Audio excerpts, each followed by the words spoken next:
farmers, mountain back to Atlantic Ocean, upon me hills to folk country, to educate, elevate, and promote. Yeah, focus on Liberia, for Liberia, Liberia, for Liberia, yeah. From Monday to Sunday, from Monday to Sunday, it's focus on Liberia.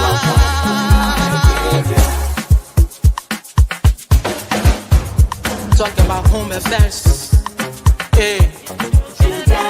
in diaspora, current affairs, reliable information, history, talking about culture, politics, education, entertainment,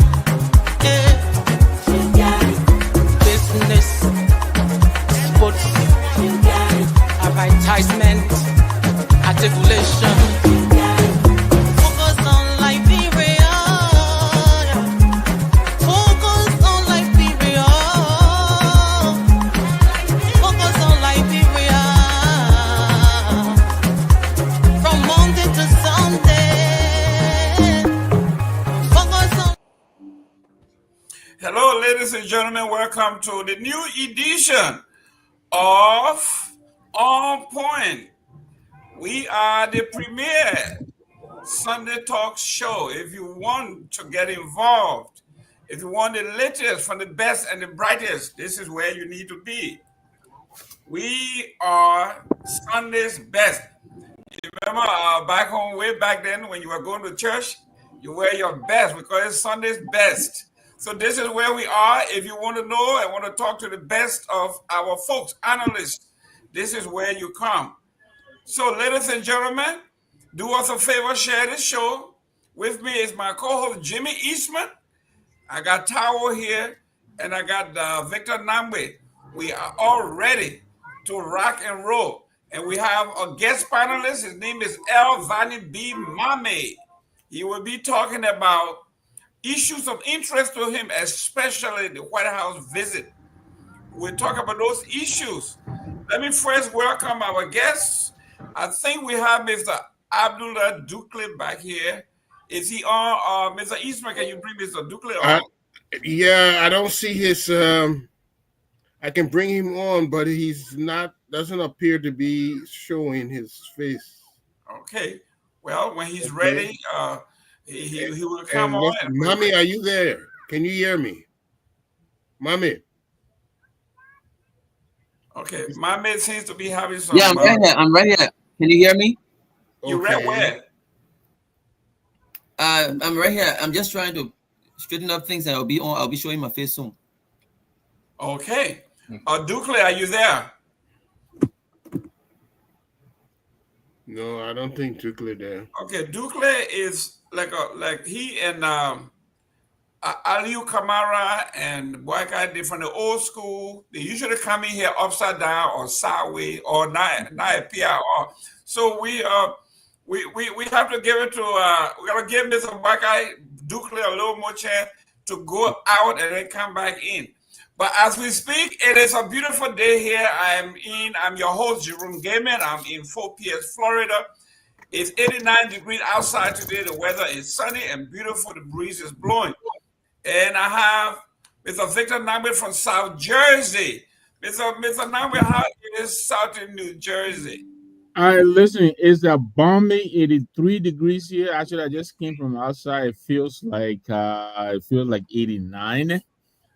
So let me welcome you all as well, and welcome our audience. Thanks for joining us. Invite a friend, please. Don't be selfish. Elvis, spread the link. Invite a friend. I don't even know why you're not on the show, but invite a friend. Right north of me, less than I think 100 miles away, The club championship is happening. My friend Dr. Booty is I think he's crying. He just posted in the chat room.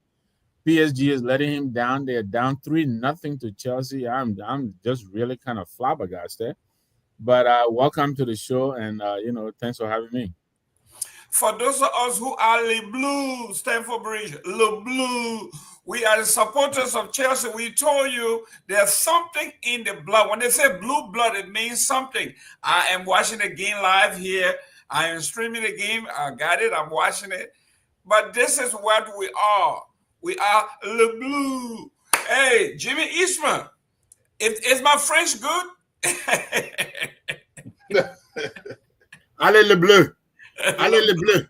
But the bleu not doing too much today. No. We beat it. We win it with 3-0. We up on Paris Saint-Germain. So that's another French word. Paris Saint-Germain. I don't know how you pronounce it, but they're really struggling. They're down 3-0 to Chelsea. That's correct. Well, to all the goods go to the victor, right?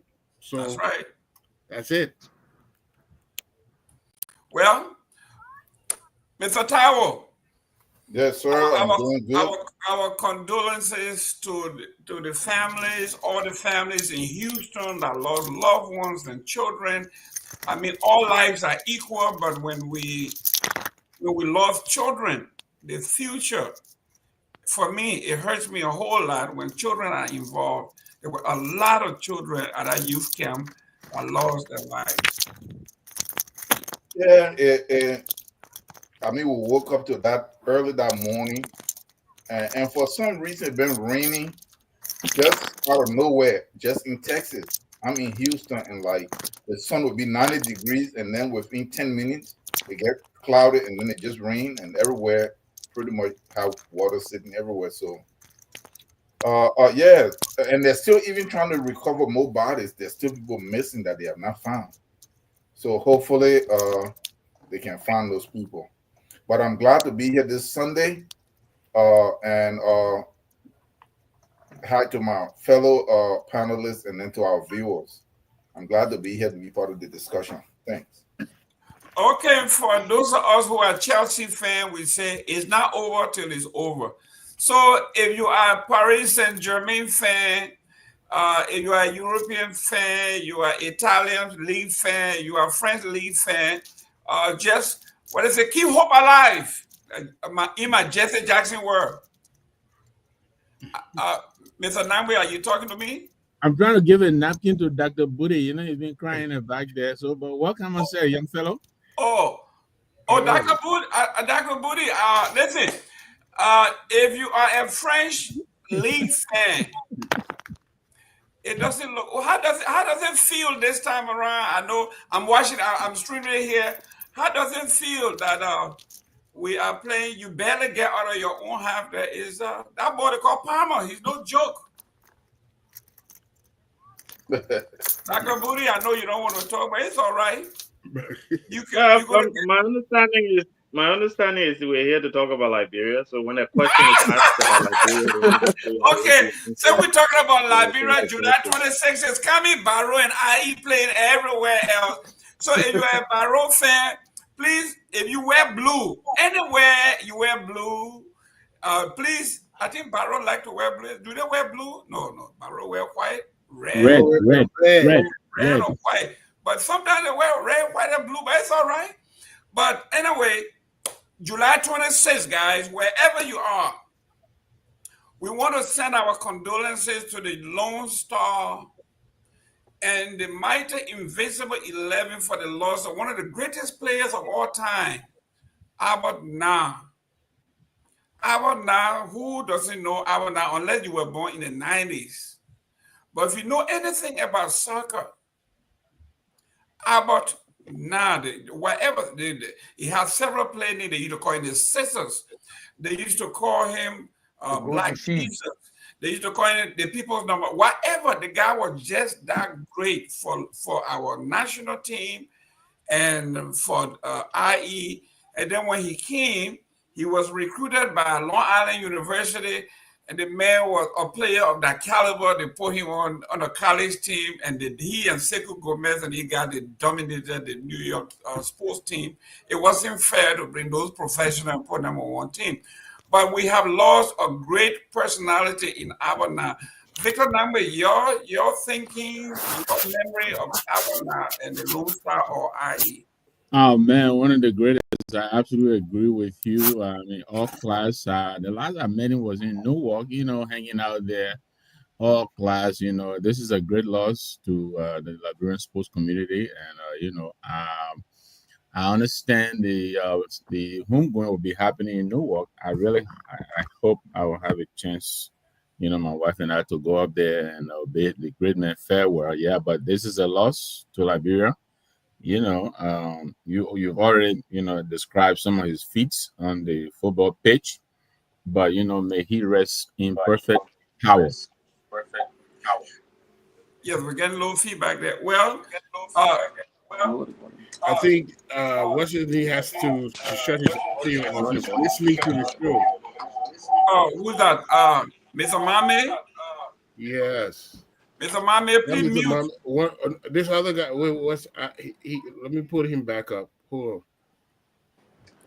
on. Well, Joseph Tower, I don't know if you were born in the 90s, but if you were born before the 90s, if you were born in the 70s and the 80s, and you spent time in Liberia, you will have heard, you will have listened, you will have seen the Invisible 11 at the top of the game and the Lone Star.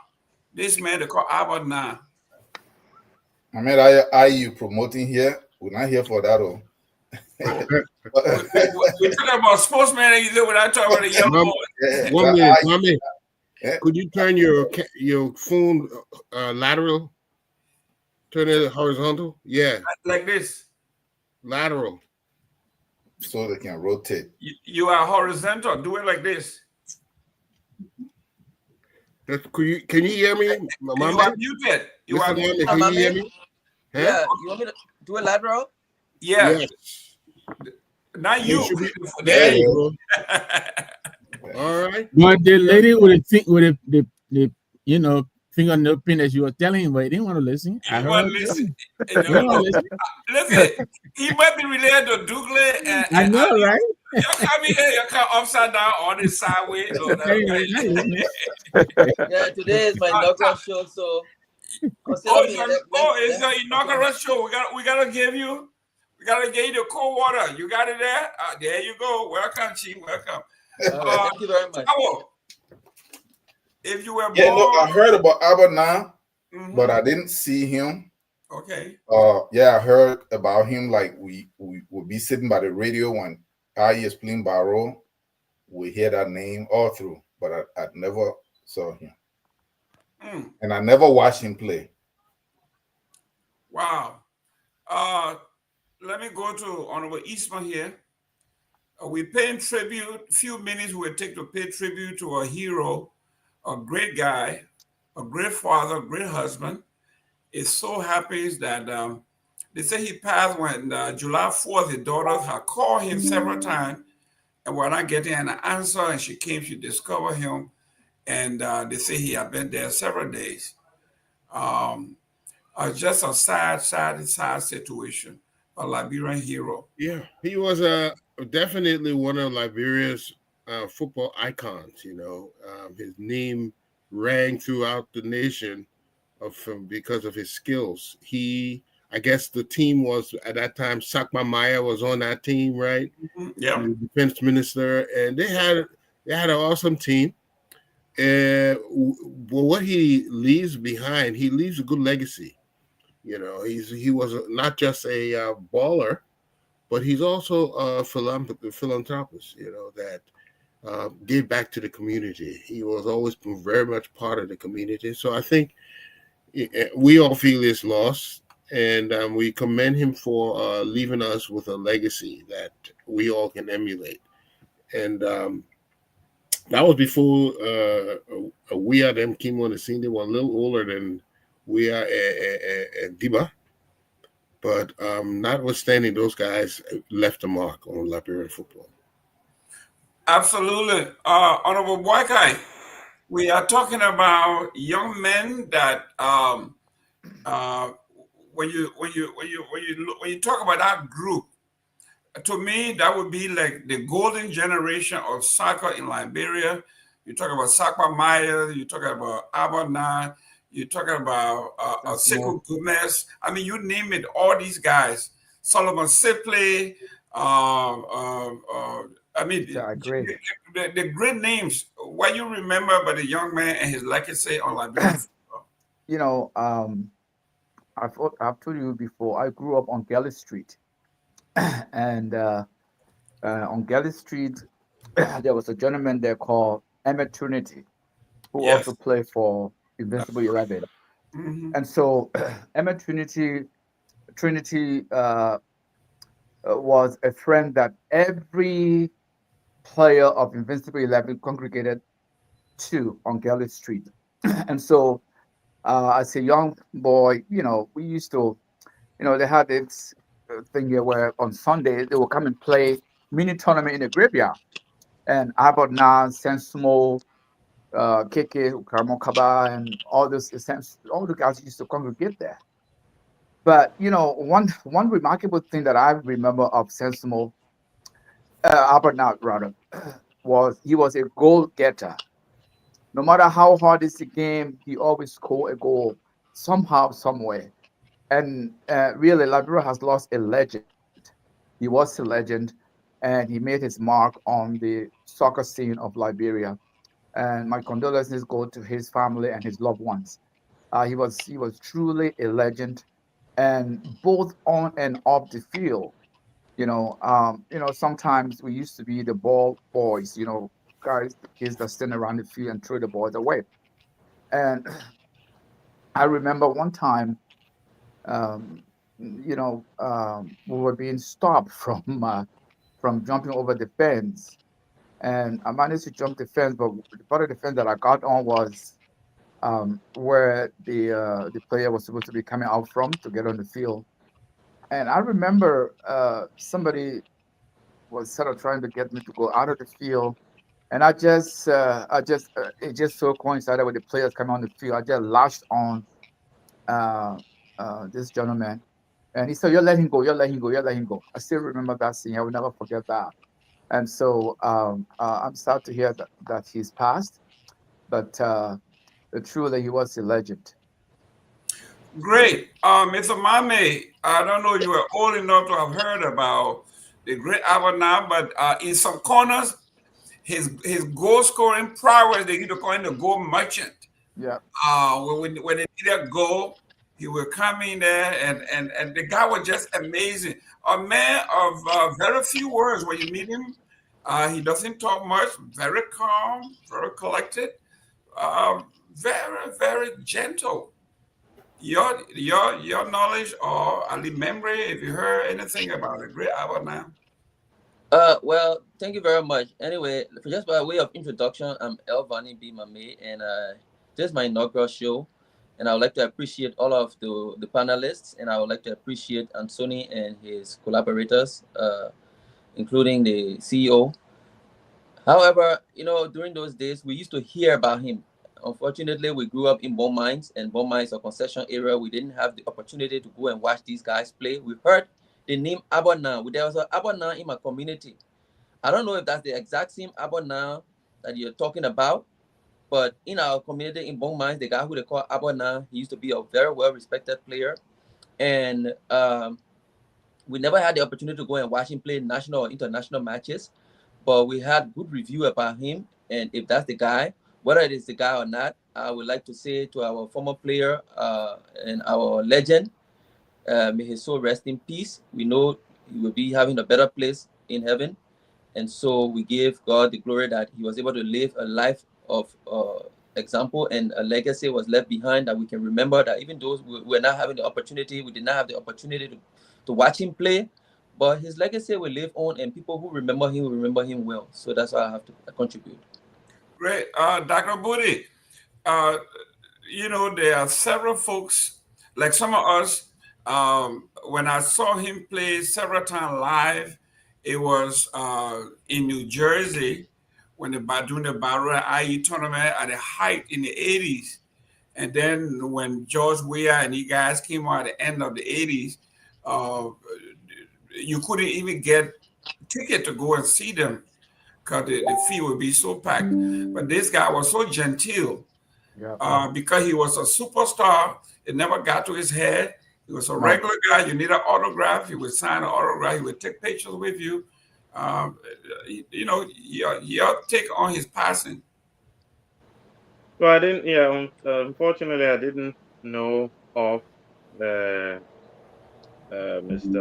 Na, but I think just listening to those of you who were alive when he was around and the good things that you were saying about him, I think it is a loss to Liberia, and we want to extend our condolences to his family.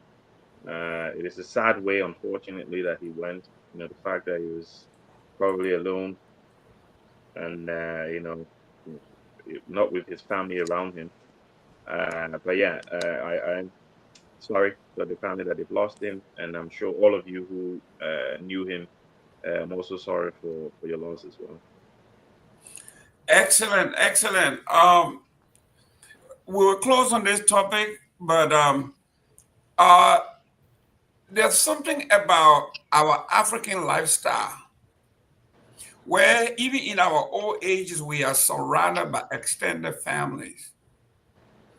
We cannot forget, no matter how successful we are,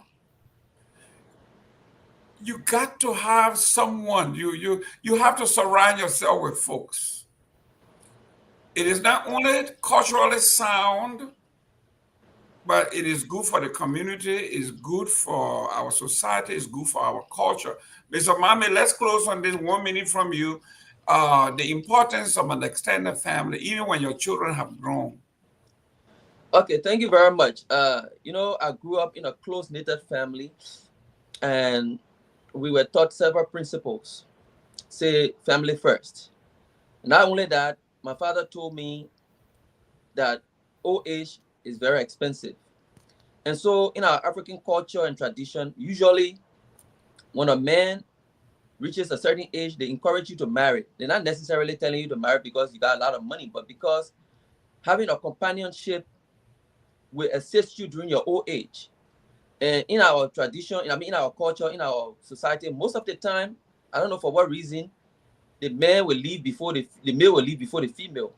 But whichever way it comes, if you have a female by your side or in your corner or have extended families around you, especially where you are able to support those extended families, it is always important to keep them around because there are times where even your children will not be able to give you the support that you need. And those extended family will be like a source of support because in our culture, we don't have what they call social security. We don't even, our social safety nets are porous, they're very weak.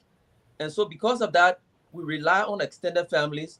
We rely on extended support from people who we have contributed to or people whose life we have transformed to give us the support we will need in our old age. So like I said, my father was never wrong. He was a very wise man. And he told me that those sorts of support will always be needed, especially when you are in your old age. And so I will encourage every Liberian, don't get bamboozled about this American culture because you know fully well you're not in America. You will not have social security. You will not have retirement benefits. So your retirement benefit, your social security net is your extended family. So that is something that I will encourage you. If you are in Africa, you have no choice. Thank you. Thank you very much. Honorable Dugle, the importance of our extended family as we get older. He just talked about the male figure being the first to go. Obviously, it's our lifestyle. Men go to war. We do aggressive stuff, things that we do that cut down on our life expectancy. Usually about 5 to 10 years because we don't do those things. But the importance of our extended family, Honorable Ducle. You know, this is a very difficult question at times, particularly for people who come here at old age and they are put in a situation where you know they are experiencing the individualistic way of living in this part of the world.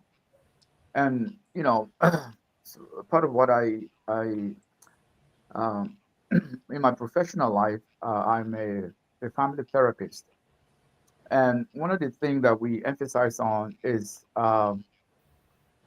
your social network that you fall back on. And one of the things that always come up is this notion of people being put in nursing homes.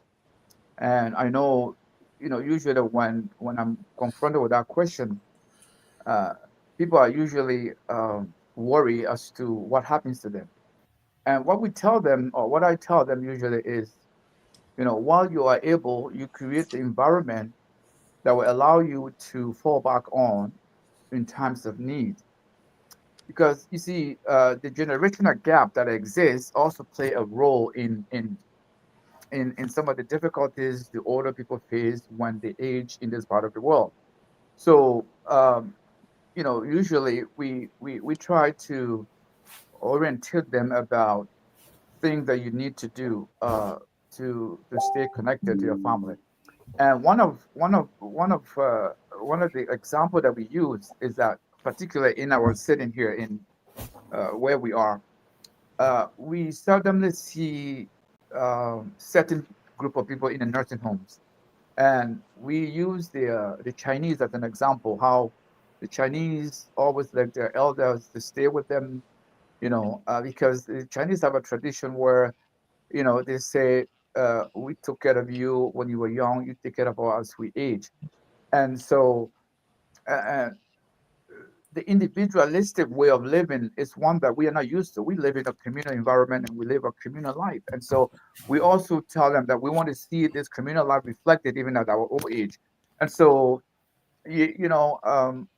as much as we try, circumstances sometimes impose certain situation that we can avoid. But generally, what we tell them is to strengthen your social network while you can, because one day that's the same network you're going to depend on for your survival. Because, like somebody was just mentioned, even something as simple as just walking across the street to get a grocery or do something, it can be a very difficult thing to do when you don't have the appropriate surrounding that can help you to do that. So we always encourage them to strengthen their social network and make sure they keep in touch with their loved ones, because it can be very isolated. I was told about the passing of a very dear friend, a Ugandan lawyer that I had worked with very closely. And this gentleman who was telling me about the passing of this Ugandan lawyer, he told me that at his funeral, um, there was less than 10 people. Even his daughter wasn't at the funeral. No, his ex-wife was in the funeral at his funeral, and so that was all because of the lifestyle he adopted. And we talked about this even before his passing. And I said, um, Mr. Jackson, have you ever thought about the moment when you are going to be needing people around you? And he said, well, I'll get my pension, I'll get my, whatever. I don't think I'm going to need anybody. And it was just sad to have heard how he passed and how he was buried. So this is something that we need to constantly talk about in our communities, so that we can create some sort of awareness. And finally, I would like to say one of the things we should focus on is the generational gap that exists between us and our children that were born here, so that as much as they are born here, we should inculcate in them some values that we grew up with, and these values are meaningful where we came from, and I think they can also be meaningful where we are here. Thank you.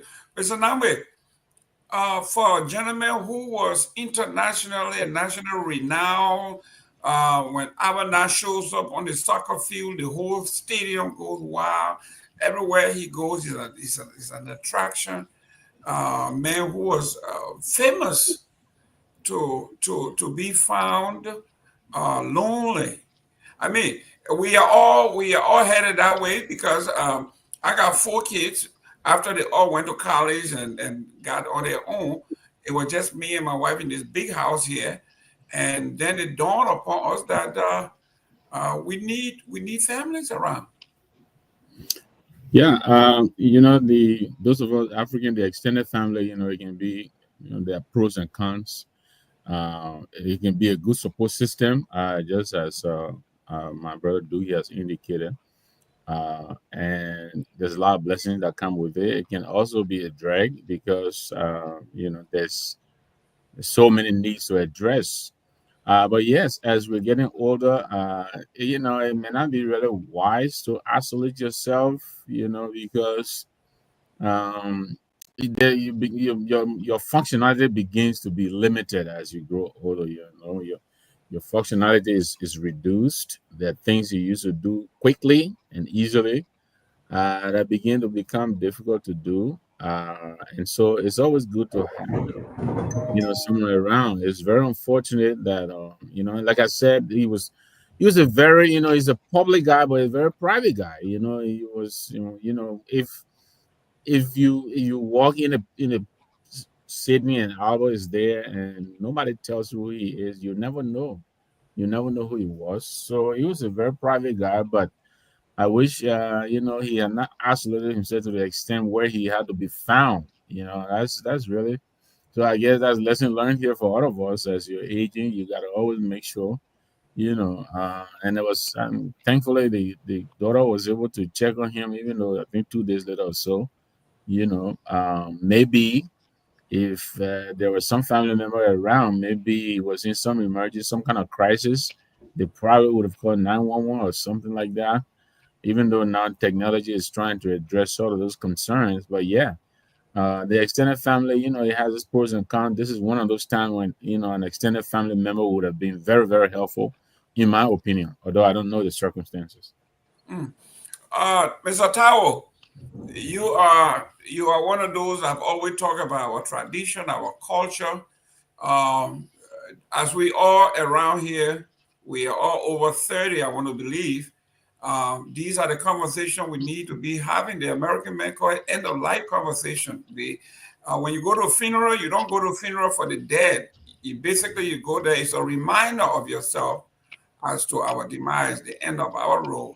How will you address this situation, or how, what will you advise us? How should we tweak our lives to make sure that something like that doesn't happen? That is why I've not been to a funeral since I was 3 years old. But look, you see, what everybody said here sound really good. But what we are trying to understand in the society is not going to work. This society is an individualistic setup. So there is no way you're going to have a bunch of family at home. Either you and just your wife or you alone, because the society is designed differently. Where your children, and it's not like back home where you have a community where you grew up in and you know all of the other kids and everybody know, and you stay in that community because there you own the property, you own the land. Here you don't own those things. So you just lease it. So at some point you lose it. So the people staying around you change over time. Whereas back home, people really don't change. The same people stay, and that is a communal way of living that the Duke pointed out. So the same people for 50, 60 years, or their grandkids or their uncles, and so we live like that.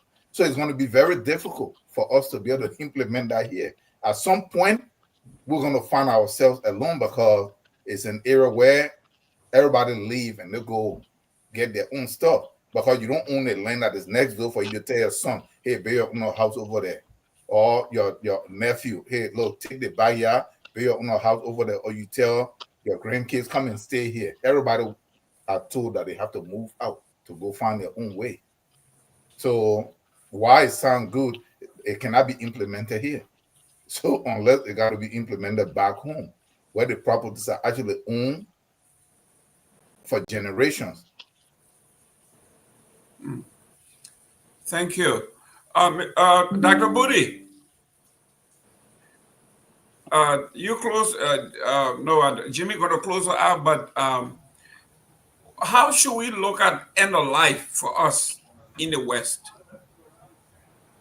I think, look, it is a subject that we do not like to talk about, and I'm talking about we as in Liberians. I know here in the UK, whenever we talk about life insurance and funeral plans and things like those, or investing in assets for your children, people tend to first of all think that, oh, you it's bad law. Why you be there doing life insurance? Why you think somebody coming down?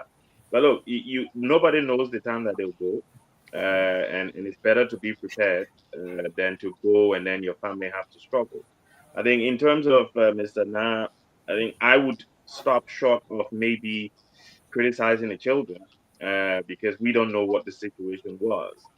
Again, obviously, if he has grown-up children like yourself, Mr. Gaiman, who have now moved on with their lives, which is natural, right? They can't be in their 30s and living at home with their dad. Then yes, they've got their own families and things like those. It's possible that some of them have reached out to him and said, "Oh, come and stay with us," and he was like, like Mr. Dukley mentioned, this Ugandan friend of his wanted to be by himself, and if that's a choice, that's a choice. I don't think we can take away people's choice in terms of whether they want to live on their own or live with family. And like Mr. Nangwe said as well, sometimes family living with you can cause you more problems and give you high blood pressure and all those kind of stuff because they can be very annoying. All right. So there are a lot of, it's a complex situation. I think for me personally, I would just want to say my condolences to the family and leave it at that and not try to dissect, the kind of just reasons behind why he was alone when he died, even though it was a sorrowful situation. The diplomat, Mr. Eastman, take us out on this particular subject. We are not here to critique. What we are saying here, what can we learn as individuals in the West? How can we avoid something like this happening? I remember I took some guests to Liberia a few years ago, and Bishop John Innes was our host, and we had a lot of young men in the yard. And someone came knocking on my door and they said, "Your guest downstairs is making some strange noise." And when we went downstairs, the noise continued and they had to break the door. When they did, the guy was going into diabetic shock. They broke the door and took him to Catholic Hospital to find out that he had gone into diabetic shock and he had had some brain aneurysm. If we didn't have people around, like the president said, it would have been a disaster for us. But they were able to revive him, and the U.S. embassy took him from there. They flew him to Germany, and he's doing well. Dr. White survived that episode. So, Mr. Eastman, your take and your advice. There's several lessons we can take from this. Okay, in our home in Africa, we share expenses, living expenses. People are looked. The family is looked as a unit that you can benefit from. A sense of belonging, reduce loneliness, uh, intergenerational connection. All these things are how we benefit from them at home. The dynamic is very different when we come to the U.S. because particularly the places are not as large to support a large family living. So the culture here is one of prepare for your old age while you're young. If you notice that they tell you here, if anybody work here, the first thing they start putting your money away, start investing in vestiges like the 401k or whatever sort of investment your company has, because when you're older, you'll have something to support yourselves. Yeah. So that's how people look at it from an individual point. But we do. There's a lot of benefit if we could afford to do the same here. Because f- when families around, they look at you if something has changed. They would have noticed a change, and maybe they would be able to um, bring you some assistance because they're monitoring you. So there are other benefits as well, because when you're older and you can't do anything for yourself, um, you have to have somebody take care of you. I'm going through something very much like this right now. I have a mother. She's in her 90s and she's blind and she can't move. So if my sisters weren't available to her, she'd have to be in a home. And there are all kinds of stories about home nursing homes, and some people can't afford it. And so that means, you your living condition will be under some duress. So I think in the African setting is good, but we have to adapt to where we are. And so we have to start early to prepare for, the eventuals. And I think that's the wisest thing we can come away with this. We can't expect our children to take care of us like we do at home. So, Well, ladies and gentlemen, if you're just joining us, this is On Point. I'm Jerome Gamer, the host. I got my co-host here, Jimmy Eastman. People usually accuse us of just talking politics at all times, and that's good. We do talk politics too, but we are also human beings. And from time to time, we'll talk about those things that affects all of us. I have my mother-in-law. She's 91. She's doing well. She got up. She got on her bike this morning. She went to church. She's back. But you see her. She has nothing in common with anybody around here anymore. None of her friends are here. They are all dead. Everybody's gone. Her grandchildren are 17, 16. They have nothing in common.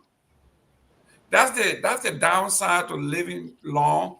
All her friends, so when the kids are talking to her, there's nothing. So we bless God for long life, but that's the downside to it. But now, ladies and gentlemen, please do us a favor, share the show. Come on, let's get involved. I'm listening and I'm watching the comment section. Some of you are calling from Liberia, from Orlando, what is it? Lansdowne, Maryland, from PA, from New Jersey, from all over the place, and that's great. My telephone number is going to be displayed. If you want to get involved, we will. But gentlemen, let's get to politics here a little bit, not too much, but just a little bit. And I will start with Democracy Watch. This is an article that was shared with us from a lot of folks being sent, but this one really caught my attention. And it says here, Boycott disappointed after White House insiders exposed HPX's false invitation claim. And I'm going to read just a short excerpt of it. It said, Monrovia President Joseph Yuma Boyka is said to be extremely disappointed and furious after learning from senior White House officials and insiders that his invitation to the US African Summit in Washington was not arranged by high power exploration HPX as the company had earlier claimed. Rather, his inclusion on the list of African heads of state to meet President Donald J. Trump was entirely the decision made by the White House and their foreign policy. According to confidential sources with President Boyka's inner circle, the Liberian leader had believed that HSP, the mining friend linked to Ivanhoe, Liberia, had played a major role in facilitating his invitation to Washington, D.C. The company had communicated with some of Boyka's key advisors, stating that it had lobbied the U.S. government to ensure the president's name was added. The president's name was added on the final list of leaders to attend the high power summit. However, the president arrived in the United States. He was quietly informed by the White House insider that no such lobbying had taken place, and that the decision to invite him was based solely on the White House internal foreign policy priority.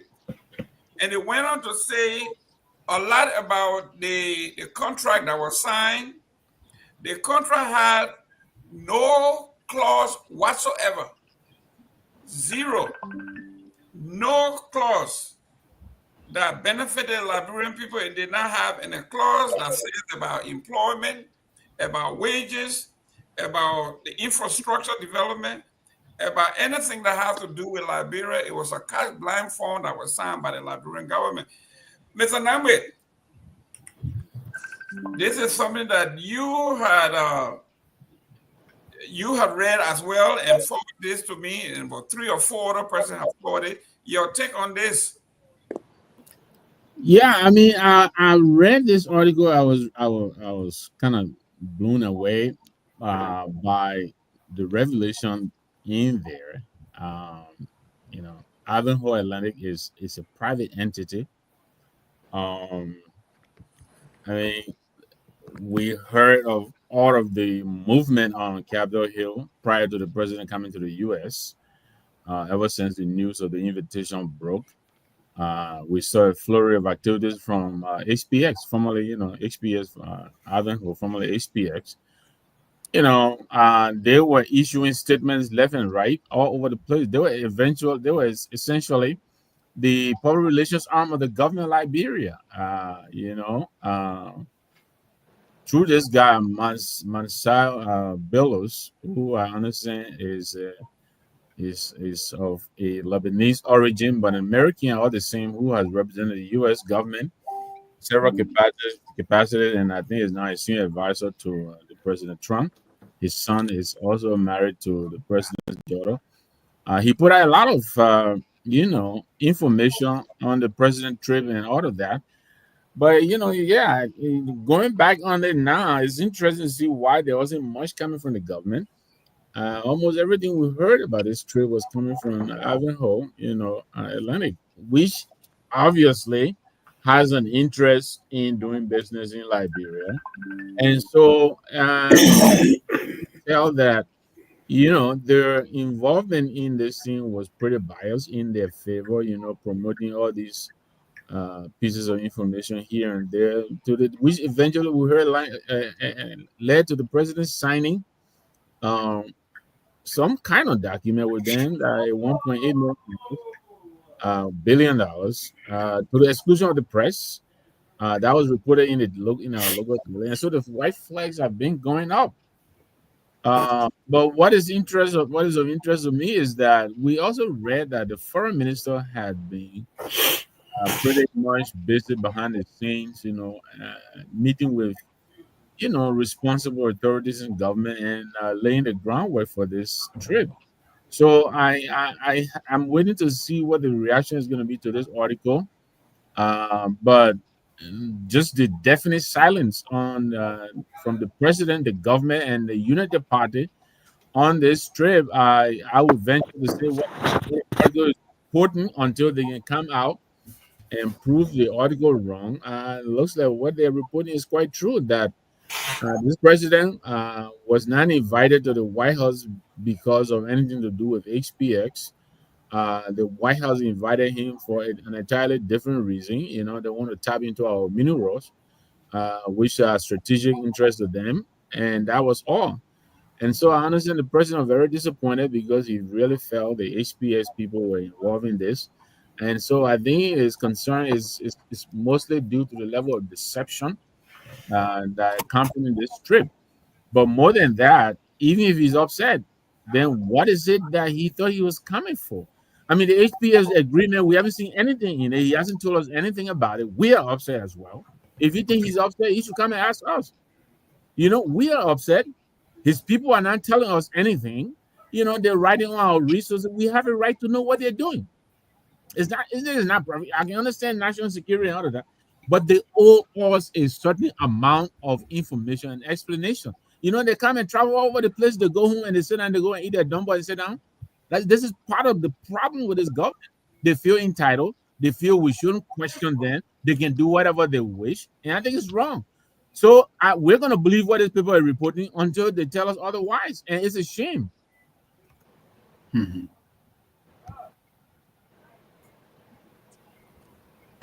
Mr. Mame, you're the newer kid on the block, so we gotta hit you hard here. This is coming out of Monrovia, coming out of Washington D.C., and it is, as a Liberian, it says here, There were no job clauses, no clinic clauses, no school clauses, nothing in there. The president was pressured in signing literally 24 hours before he left the country. Now here we are. How do we remedy this? On another platform, we were able to call on, it was Finley, the Senator Finley in the Senate, and he said they have not seen it. They are waiting for the instrument. He said the president could not have signed this agreement. It might have been, I guess, his working committee that he put together may have signed on his behalf, but it has to go through the process. And here we are. Your take on this whole thing? Yeah, thank you very much. And one of the first things we all have to do is to probably have access to this document, see whether the president actually signed it, read it, digest it.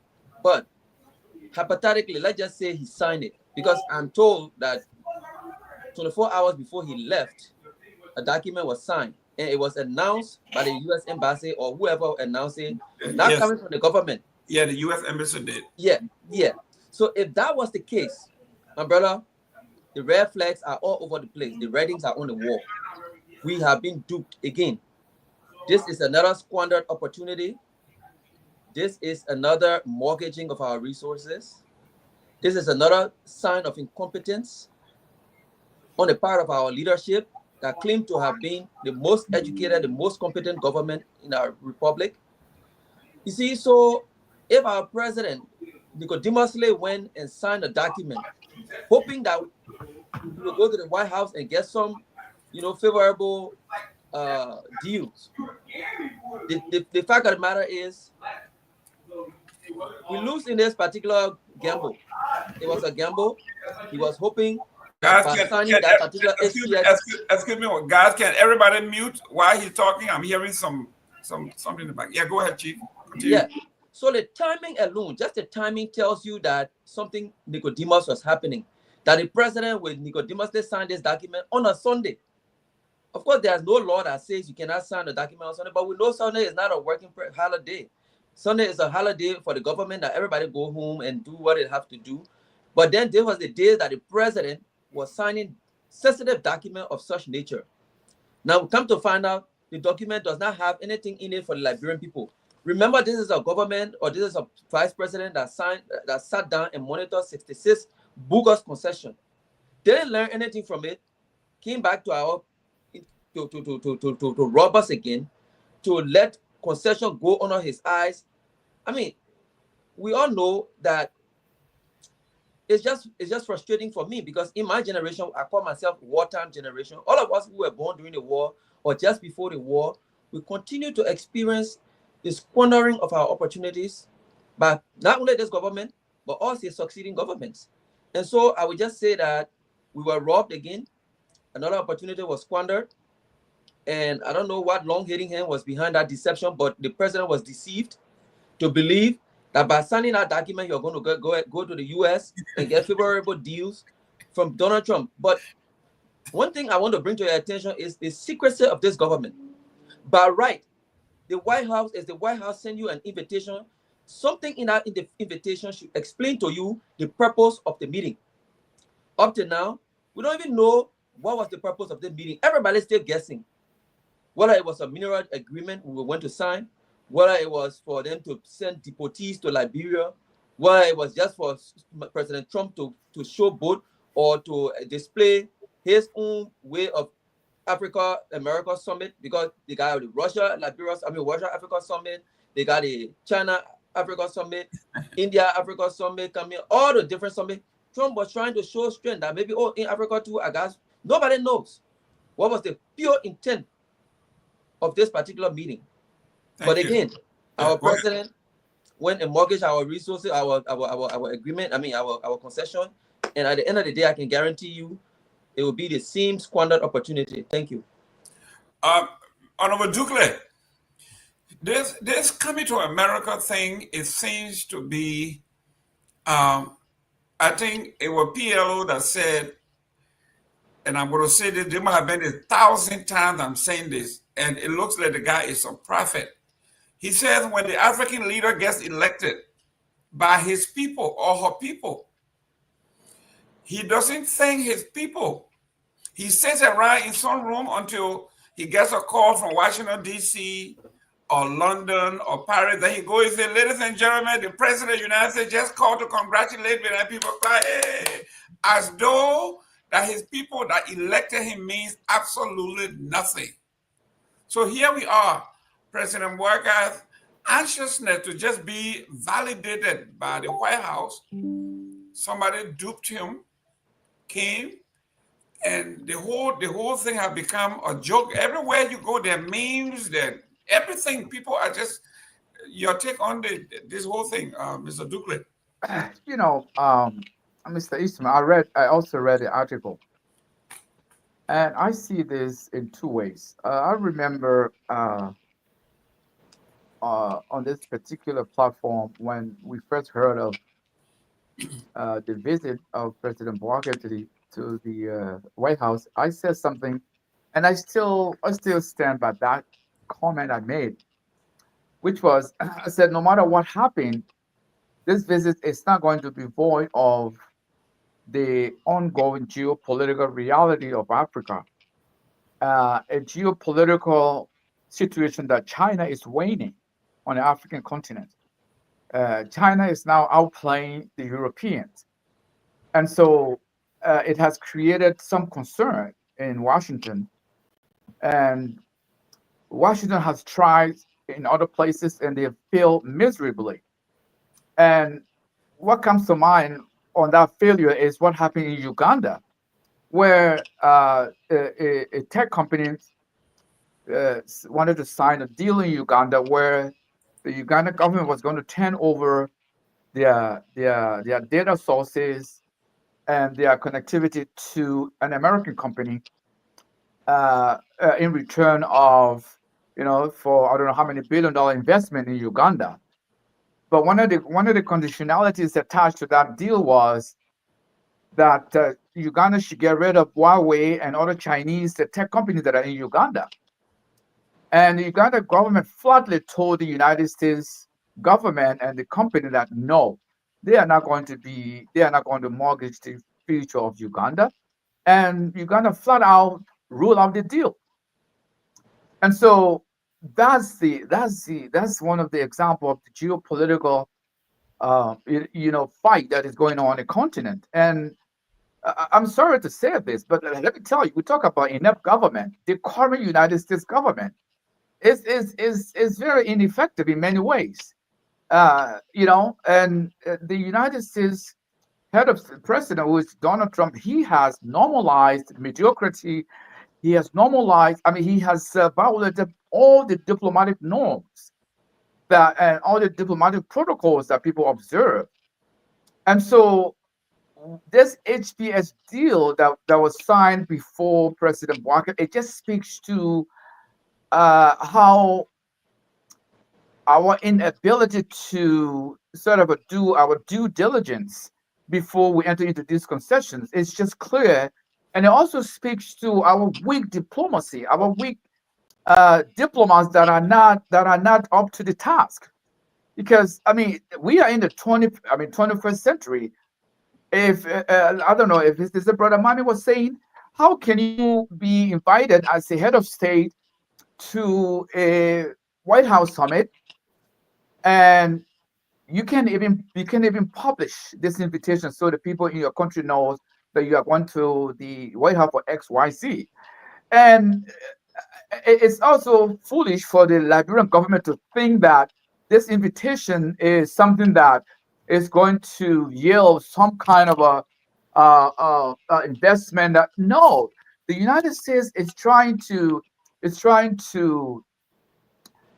compete with the Chinese and the Russian on the African continent. So this is all part of that. And the individual who orchestrated all of this, Mr. Bolos has absolutely no experience in Africa. He's a Lebanese businessman who is having some businesses in Nigeria, and his son is married to Donald Trump's daughter. That's about it. And now he's one of the advisors to Donald Trump on African affairs. So, I mean, but because the United States is the United States, they have all the leverage, they have all the power, they can do whatever they want. But in our case, we have not been able to play our card right because, we are all here sitting speculating as to what's going to happen. Are they going to ask Liberia to hold some of the deportees? And Nigeria has already told the United States they are not going to receive the 300 Venezuelans that America asked them to take in. This is not something that requires you to go and think about it. If you know what you're doing and you are approach about it, you can just simply say no. And as a result, Nigerian visas has been curtailed to 3 months. They used to get multiple entry visas. Now is reduced to one single entry per visa. But the Nigerians were prepared for it. And so they said they would do what it takes to protect the interests of Nigeria. I hope that our government is in a position to say to the United States no. But it's something that we can sit here and speculate all we want. If the United States make a request, I can bet my life the United States would gladly accept it. The Liberian government would gladly accept it, and probably with no reservations.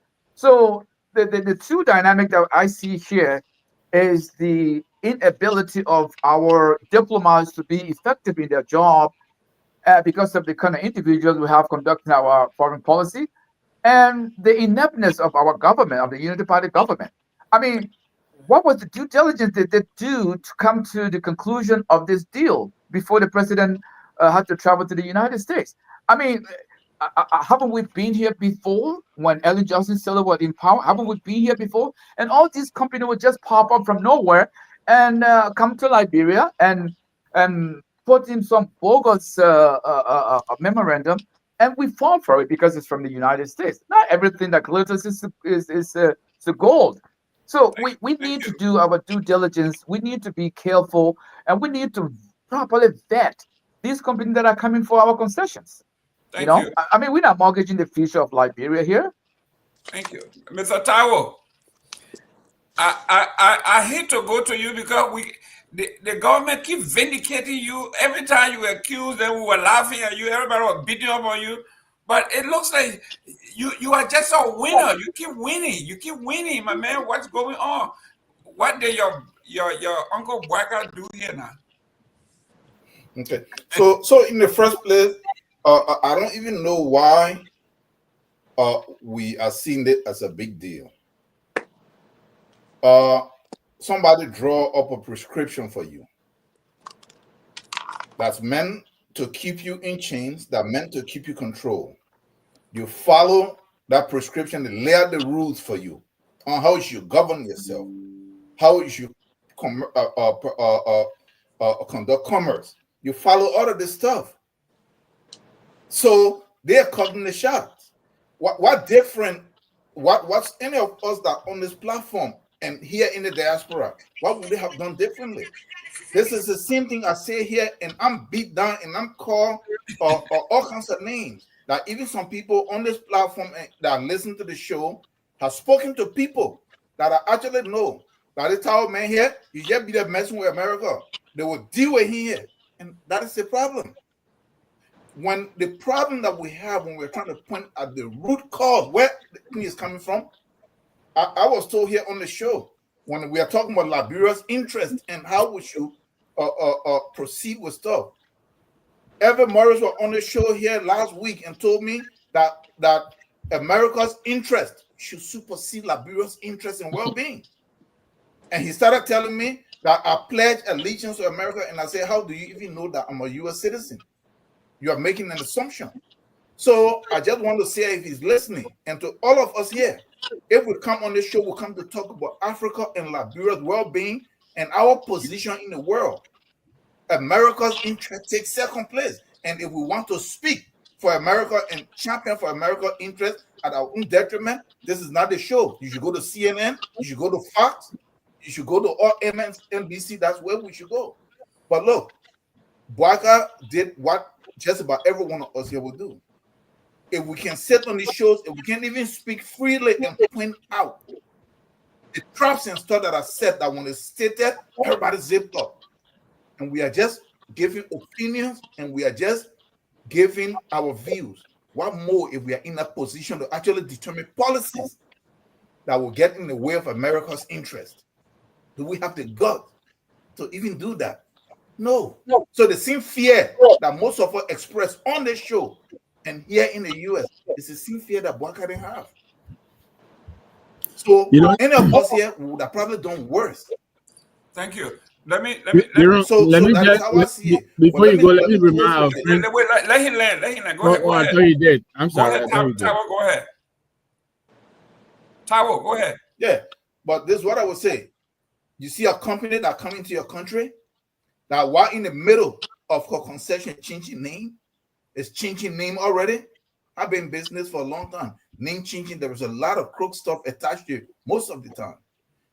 The American embassy now and the company, they are all issuing different position. Oh no, we didn't invite you. They're all in it. They're all in it. This is intentional to embarrass the government, and so that if America does not have a state company, so how is America trying to engage? No, they're advocating on behalf of the private companies. They are telling you to stay away from China. Look at Liberia for over almost 200 years or so. America has been so-called your stepfather. What have they actually done in terms of your advancement or your improvement? If Liberia really want to develop, like they need infrastructure, they need technology and all this stuff, you don't engage the US and Europe. This is the old world. We are sitting here and you see the paradigm shift. The tectonic plates are shifting in the world, geopolitical space. No, you deal with China and you deal with Russia because the guys don't have the historical dealing with you where they come into just subjugation and put a gun to your head, giving you instruction. They come to you so that your talk, yes, they are bigger. They might get a little bit of benefit, but they give you something so that then you continue to strengthen yourself. So crawling here to the US, Nigeria was invited. What was Nigeria doing? They refused. It was not just, it was 6 other African countries that refused to come here because they knew it was nonsense. Nigeria was in Brazil, becoming honorary or observant member of the BRIC. So this is what we are seeing here. If Boaka didn't come here, people will be sitting in the show criticizing that he missed opportunity. He came here, people are here. Yeah. Hey, Mohammed, I've been on this show for almost 2 years. Not coming to America, my man, they will beat you into the ground. When the lady that did the Independence Day speech, when she clearly pointed out that the American explorer wouldn't get all the shows on FOL and all the other Liberian shows, they beat. How could she sit out to the United States of America? She's telling the truth. Thank you. But the moment you mention the place where our problem coming from, everybody criticize you. Then they turn around. When then the problem comes, then they point it out. So Liberian, we need to make up our mind. Thank you. I was a little disappointed when President Boaka came in because he came from the original Unity Party arrangement where they had a lot of experienced diplomats. Joe Moyu is here. He's a consultant. He has consulted with me for free. The gentleman has an agency that have a bunch of knowledgeable folks and everything, and they don't reach out to these folks. Well, Mr. Boakai, President Boakai, I'm talking about Anthony Kessley, those that are working with the president, reach out to Joe Moyu and his team, and they should be able to help you. You know, I mean, this is what it is. People keep saying, bring your best. I mean, Mr. Eastman is going to talk about it again because he keeps saying, bring your best and your brightest foot or feet, put it forward. Forget about tribe. Forget about partisan. If your office is working, everybody will clap for you. Mr. Eastman, your take. Yeah, there's a lot of smoke and mirrors with this HPX thing. Isn't this same HPX that gave money and they included it in the budget last year? Yes. It's the same. So why were they taking money from HPX when they hadn't inked a deal? Our understanding is that they want to transport iron ore from Guinea to Liberia. But they are right now. They are constructing a railway in Guinea to transport it out of the country without going through Liberia. That's correct. So, what is the intent here? Are they intending on trying to take over the railway, the infrastructure in Liberia, be to be the sole take ownership and direction over this railway? It looks like a kind of a hostile takeover, but the whole thing, poor Liberia. We look at what ArcelorMittal has been doing. We're giving them our iron ore, and for in exchange for some money and whatnot.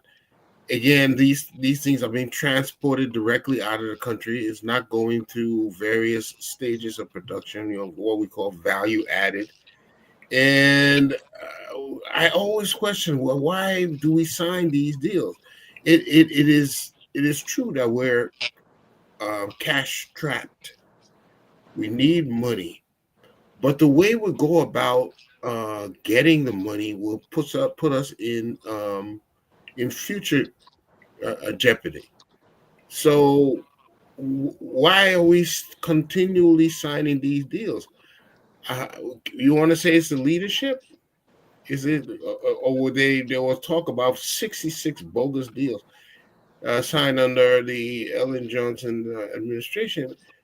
And this woman with knowledgeable economics and all that, why are why are we signing bad deals? So I have to question the loyalty to Liberia. I don't think we have enough loyalty to Liberia. If anybody can get what they want, and they just throw thumbs at us, and we have the short end of the stick. We need loyalty. All this thing about ArcelorMittal and HPX, we need some loyal Liberians at the table. Anything other than that, we're going to always have these clandestine deals. And lastly, I would say, I don't understand how you signing that paper would you think that you get a seat at the table. What made you? I know there's been some pressure, but what made you think that? How much good was going to come out of it? I don't see the logic there to have to sign it on the night before you leave. I don't understand. I know there's been pressure, but I don't see that. I would have taken that with me as a leveraging tool. I said, well, you do this, then maybe we'll think about signing the paper. But you just already signed it already. What are you going to get? So that's my take on the whole matter. It doesn't make much sense to me. Thank you very much, Dr. Moody. This one, and I'm sitting here. Everybody wants this country to succeed because, listen, there's nothing like going home and going to Joe Moyu's house and eating fufu or show it over. He doesn't call me, and I go over there and we eat and we have and walk. Going freely, and it's okay because the country is succeeding, right? But if you were President White Guy, who was vice president, and everybody accused you were basically the chief architect of bad concession agreement because you were the president of the Senate. You chair all these things. People accuse you, and now you said, "Well, whatever went wrong, I was not a commander in chief." So the folks said, "Fine. Now we make you the commander in chief." And then you're doing worse than Ellen did. You sign an agreement and you have not read it. You don't know what's in it. And then to make matter worse, the people that signed the agreement announce it like the PR for the country, and the country is in total. Your take, Dr. Booty, this one is. Well, I think first of all, I'm going to push back on a couple of people. So, Mr. Tao, when what you mentioned about all of us going to say that it was a missed opportunity. No, some of us speak our mind when it comes to U.S. Dr. Paley is actually my mentor and good friend, and most of the things that she talks about, I agree with, and I would never say, knowing fully well my position on what Liberia should be doing or Africans should be doing to push back against the West, to say at any point that challenging or speaking against this grab of our resources is acceptable. I did my research on land grabbing, and yeah, I understand fully how we fall into the trap. I think obviously, Mr. Gavin, you advertising too much for the MOU mayor. You got sharing the business, but you get advertising MOU who did do it. So Joe we Moyi is my can't be Joe doing Moyi free is my brother. advertising. We can't be doing free advertising on Focus on Liberia, please. And then finally, before Joe I talk, I think there's a guy. He's my brother-in-law. Yeah, that's why I say you got share. It's a personal interest. There's a guy that Vinicius Mulba who mentioned that this was an MOU. So I just did some quick research. I went onto the Ministry of Transport's website, right? And they call it a concession agreement, not an MOU. So Vinicius Mulba, what we try and do on Focus on Liberia is tell people the truth. So your comment, which was put on that it's an MOU, is not an MOU. It's an actual concession agreement that was signed. The president didn't sign it. I think the Minister of Finance, Transport, Lands and Mines, and two other people signed on behalf of the Liberian government. So go and read the Ministry of Transport's website, and the evidence is there. Look, I'll try and be quick on this. At the end of the day, I have said on multiple occasions on this show and other platforms that I go on that the Liberian people made a mistake, right? By electing Joseph Boakai. Yes, President Weah's government failed the Liberian people, and in that anger, Liberians didn't take the time to think properly, to look for an alternative to the two-party system that we've had in Liberia for the past 20 odd years. And they made the mistake of electing this guy who has absolutely no understanding of how to run anything. This guy has always been a follower, right? President Baka is not a leader. Anybody that can look, Mr. Gateman, you've worked under people before, right? You've been as deputy or whatever. If somebody asks you, oh, why this happened? I said, well, obviously, I support my leader. I would have done it differently. But this is, you don't say, oh, I always got a parking garage. You basically telling you that you're useless. And then the Liberian people are stupid enough to go and vote for uselessness. So unfortunately, until we can get rid of this uselessness, these are the kind of situations we will have. And it's almost like a game while we. These guys basically knew that Trump was going to invite him. It was in the pipeline. They knew it was happening, right? The American ambassador knew that Trump was going to invite this guy. So he called him, man, I know Avanho or whatever. I said, I've been telling Waka, yeah, you're working on something, so you can sign the thing quickly. And then that way, that's basically what they've done. So now they've realized that, the invitation was coming. If what the White House is saying, or this official from the White House is saying that, HFX had nothing to do with it, they knew it was coming. But because of his connection, it's like you, Mr. Gaiman, we're close. You're about to offer Mr. Tao a job, and then you tell me behind it, say, oh, yeah, I'm working on something for Mr. Tao. Then I go to Tao. I got in with Gaiman. If you give me 2,000 now, make sure Gaiman get. That's basically what it did to. And until you're smart enough, you get used and pushed around like this. And that's exactly what they're doing to our president. When they're saying yes or she, all kind of thing. It's a complete mess. Mr. Mame. Yeah. This one here, the Frita message is past mark. It is one of those things because when the president came back to the country, you could tell that he was not happy when they interviewed him. And I think in one of his statements, he said he was angry with the guy who asked him, what did you bring back? He says, my job is to sell Liberia, and whatever they do with the information is on them. That tells me that is a president that is frustrated, maybe disappointed, embarrassed, but those were his exact words on his visit to the White House. Mm-hmm.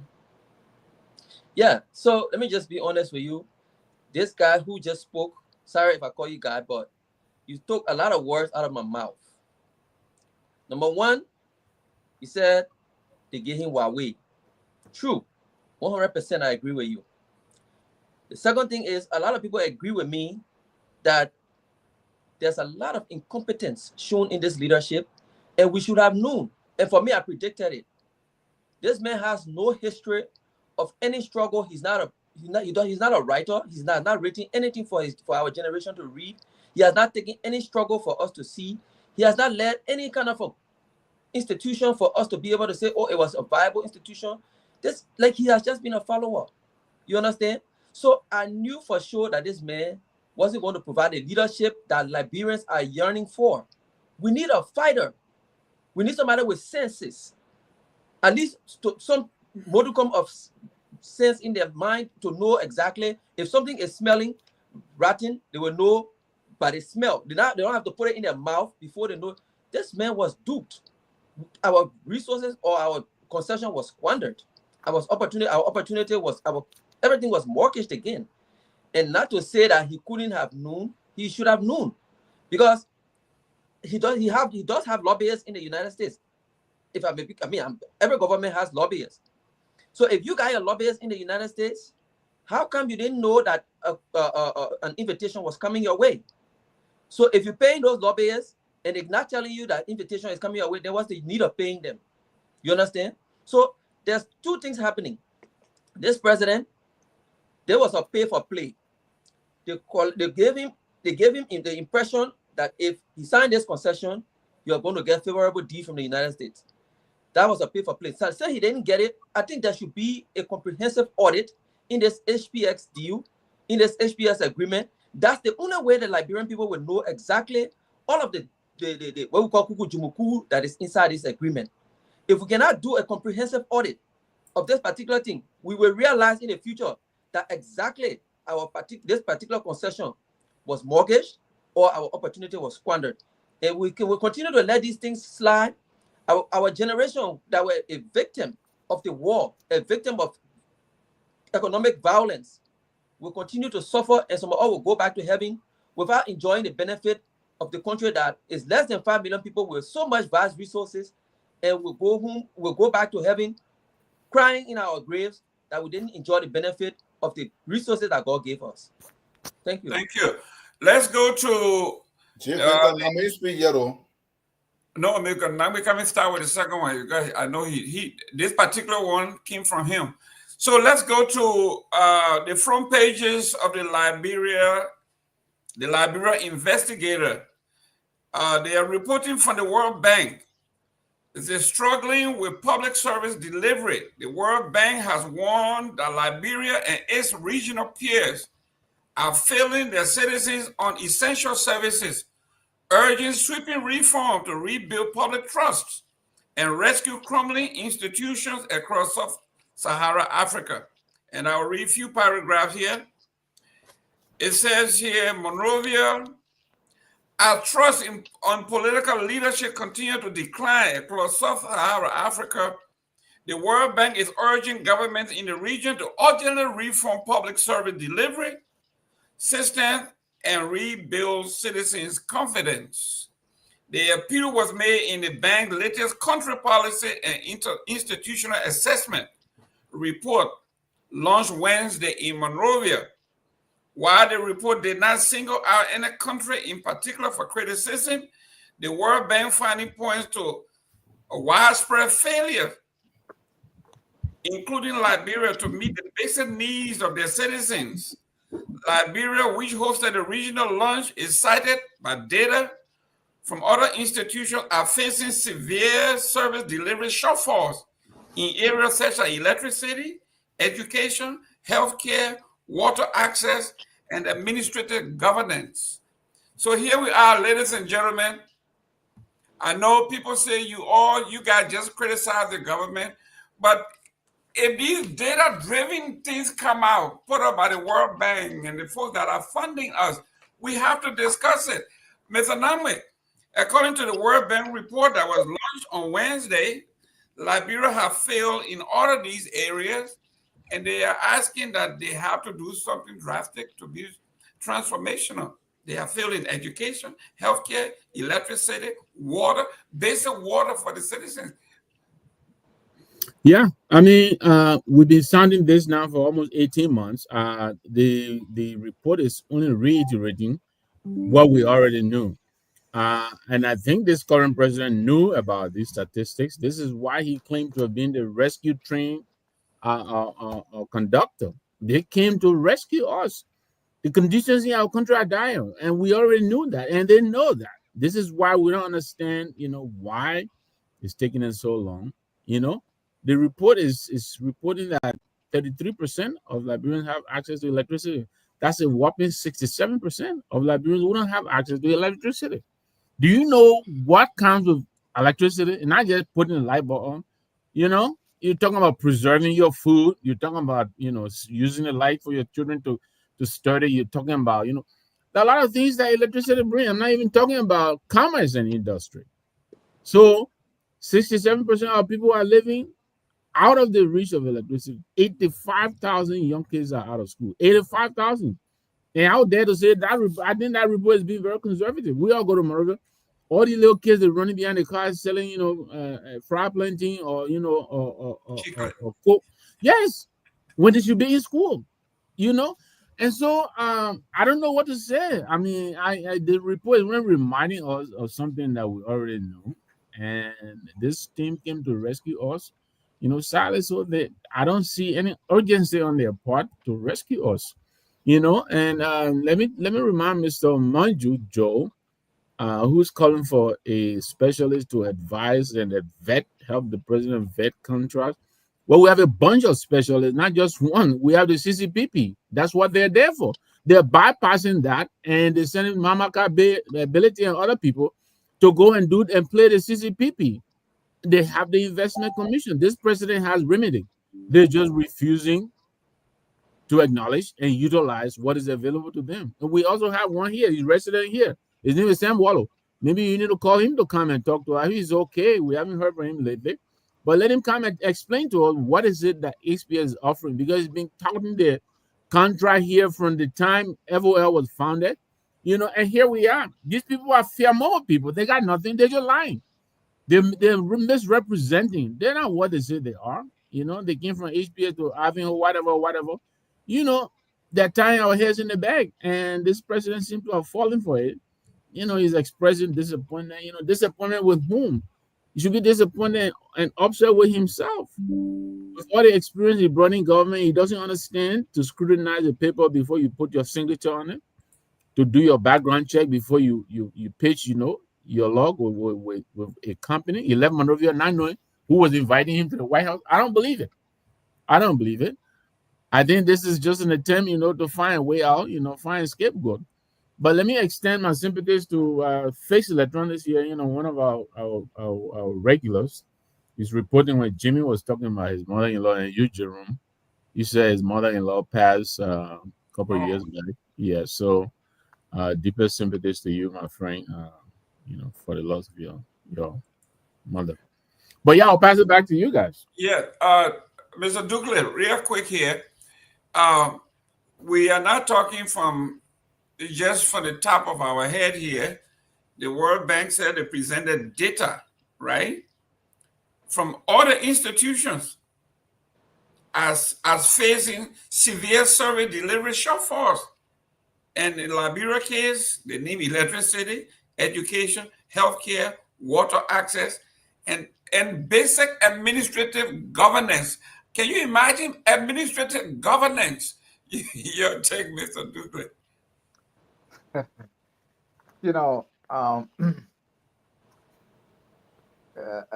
I just heard Brother Victor say, we already knew all these things, and we see them, and we live them every day.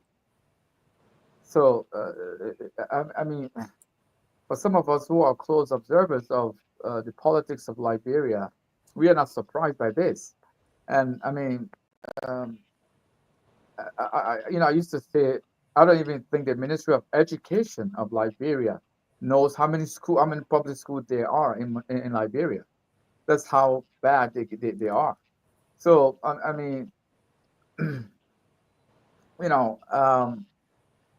Brother Dr. Fidel just expressed something that he said on this show numerous times, that Liberian people made a mistake to have elected Joseph Boakai. But you have to put it into context. Joseph Boakai being elected, it was due to the terrible experience they had with George Weah's 6 years of thievery and mismanagement and all the things that we knew happened during George Weah's 6 years tenure. So they had no choice. It was either the mess we have now, or the thievery would have continued as we saw it. So I mean, we talk about these things on these platforms, and I surveys, some of the social media platform, and I see people speaking of the unity party government as if this is not the unity party government that I know or that I've seen, that I have observed. It just baffles me to hear them talking about this government as if So, Mr. Gaiman, your question is one of uh, uh, it's not a rhetorical question. It's a reality that people are living day in and day out. I mean, you can walk into the police station and say, I'm here to pay a ticket, a parking ticket, or some kind of ticket that was issued me, without having to experience something bad. Somebody asking you for money, I mean, this is not new. This is what we saw in George Weah's government. It's just continue. And I used to say, I don't know how did the Liberian people, what were they thinking when they elected George Weah. And so the same thing here. But you have to take into account it was after they saw the bad governance and the daylight stealing of their resources. They said, no, we don't want to go with George Weah anymore. It would be anything but George Weah. So that's how Joseph Boakai came with his rescue slogan, and he himself needed to be rescued now. And you see people touting the roads, the road, the yellow machines. And we know that all these roads that Joseph Boakai is working on now, they were all allocated. The funding were there from George Weah time. They're just carrying it on. It's nothing new. So Mr. Gaiman would need somebody who is going to come to rescue the rescuers, because Joseph Boakai Unity Party government is now up to the task, and they're not going to do anything different than what we are seeing and what we know. Mr. Mame. Thank you very much. Yeah, 1 minute. The Wall Street Journal came up with a story just before Joseph Boakai could land in the DC area, and it says that the whole deal was a bait and switch, meaning all along they were using the trade and resources as a bait, but actually the real motive of this thing was to ask these government to take deportees. That's the Wall Street Journal. Okay, so maybe these people, most of these people thought they were coming for trade, actually, and then when President Boakai was asked in the interview with Radissie, he said yes, he was asked to take deportees. He says that he's thinking about it. So in Liberia's sense, when America tells us anything, we do it. So to some people, it's like it's a done deal. We are going to have prisoners in Liberia. Your take? All right. So you see, as I mentioned it in passing in my previous statement or my previous expose. To be honest with you, I heard it before you even said it today. I heard over some international wires that Trump's interest was to ensure that some of the African countries take some of the deportees, because some people are pushing back. You understand?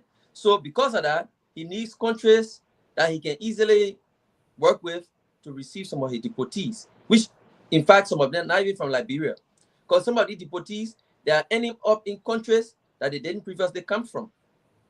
And some of them are pushing back. So he's looking for places that he will send them without a pushback. But let me say this.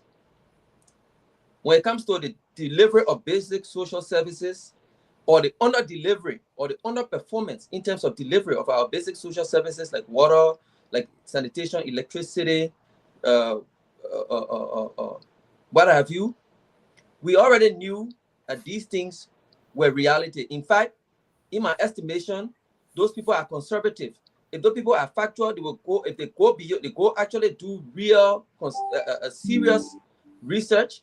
They will realize that what they saw or what they're reporting is worse than what they're actually reporting. Because I have people in Liberia. They call me on a daily basis. I send them to places to do background investigations. And the report they are giving me is far worse than what is being reported. And so I will say this, like everybody have said, the Liberian people made a mistake. They made a mistake, and the warning signs were all on the wall. Madam Salif said it. This man I brought near me or close to me to run as vice president, he's not up to the task. She said it. Who knew Joseph Boakai better than Ellen Johnson Sirleaf? She did not support him, not because she hated him, but because she knew he was somebody who was very lackadaisical, who was not up to the task. And mind you, the man right after the conference, he was running back home, probably because he was tired or he was disappointed or he was frustrated or he didn't get what he wanted. And like you said, that particular HPX deal was a bait and switch. That particular HPX deal was what you call, how they call it? There's a word, but I will get to it later. Now, he was giving this impression that he was going to get something, and he grabbed it, signed it, came to America, and got disappointed. And he's not going to talk to the public about it. He's not going to say anything about it. But at the end of the day, we have a responsibility. I've always said that there are leaders in our country that we have to put our... I'm not coming to campaign right now, but I believe in one person, and I will say it here today. I believe in Tewon Gonglo. No matter how unpopular or no matter how his numerical, how small his numerical strength is, and I believe that intellectuals of our kind, if we decide to put our resources, our intellectual abilities together to come and support an individual who we believe his leadership will transform our country, there will be a difference made in our country. But until we can do that, we'll continue to recycle those who continue to rob our countries. And mind you, Joseph Boakai and the rest of them, they do not even have the spine. They did not even have the spine to ask Donald Trump, what's the purpose of our being here? How can we benefit from our being here? They were all there ringing praises on Donald Trump, singing his praises, talking MAGA, MAGA. To our own president talk about how MAGA agenda is a good agenda. He should have just collected one of those red MAGA hats, wore it, come back to Liberia, so that we can know he's a member of the MAGA movement. But everything we will experience in this particular next 4 years, I'm not saying that there will not be roads here and there. I'm not saying that there will not be a little bit of development here and there, but we don't need those mediocrity. Liberia need a transformative leader, a robust transformation supposed to be taking place with the kind of resources that we have, with the kind of energy that the young people have. Look at a small landlocked country, Burkina Faso. See the kind of tremendous progress they are making. Liberia is far more resource sophisticated than Burkina Faso. But look at the progress they are making. What did they take? A bold leader. We don't have it. What we have is somebody who is very old. I can't blame him. I'm not an ageist. I can't be insensitive to his age. But the fact of the reality is there are a lot of things you cannot do as an old person of that age. So if we will continue to recycle these kind of leaders, we'll continue to end up with the same results like we ended up with the last time. And so we have to make this robust decision to look at a leader, whether popular or not, put our intellectual might and financial might behind the individual and bring them to power to transform our country for our generation and the next generation. Until then, we'll continue to sing the same crying story every day of our lives. Thank you. Two names. Can I go next? Yeah, I'm coming. Two names keep coming up. Tewon Gonglo and Ellis Cummings. Well, these are the folks who we said they didn't have the numbers. We said they don't have the, Muya folks. We don't have any of these folks. We left them out and we brought people that are treating all the way.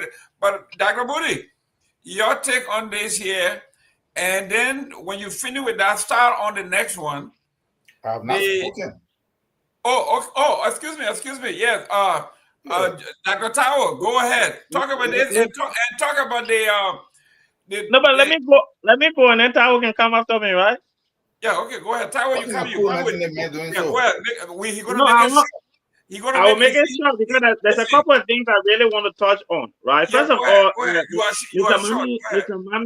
Mr. Mami, I like you, and your inaugural show is going well. But let me just give you a word of advice. The host of this show is a CMC man. So when you start calling other political leaders names, you might not get invited back again next time. So let me just tell you. You know, and I will miss you. But let me not lie. I just But that's a joke. That's a I joke. just call Gonglo and Tiawan, It's a Gonglo gay and man that Cummings. spoke Did I just things, call that Cummings? spoke You things, know that what, spoke Jerome? things. I You could know see what, your Jerome? face. I I'm could see glad your face.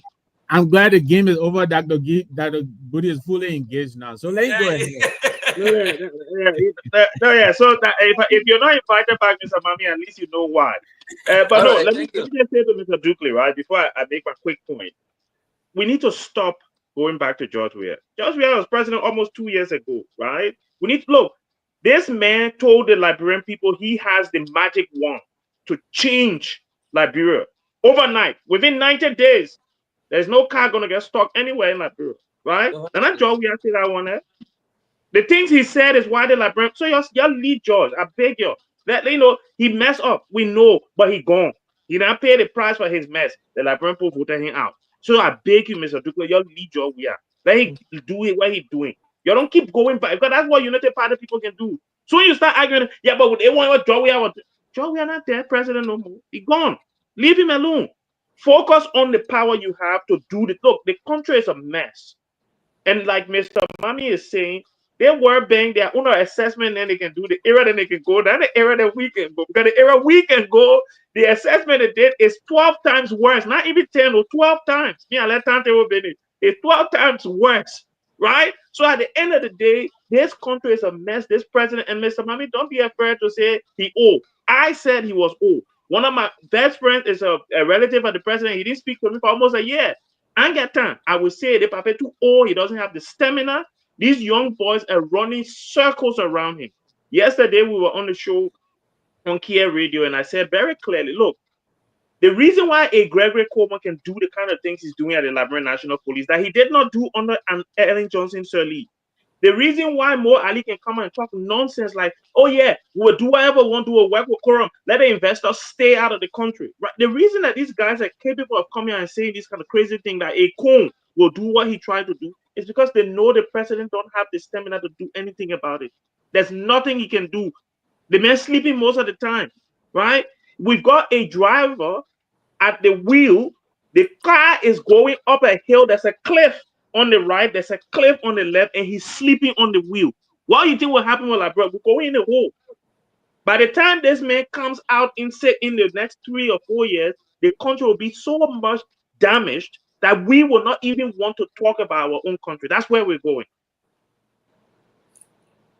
Well, Dr. Booty. No, Mr. Tom.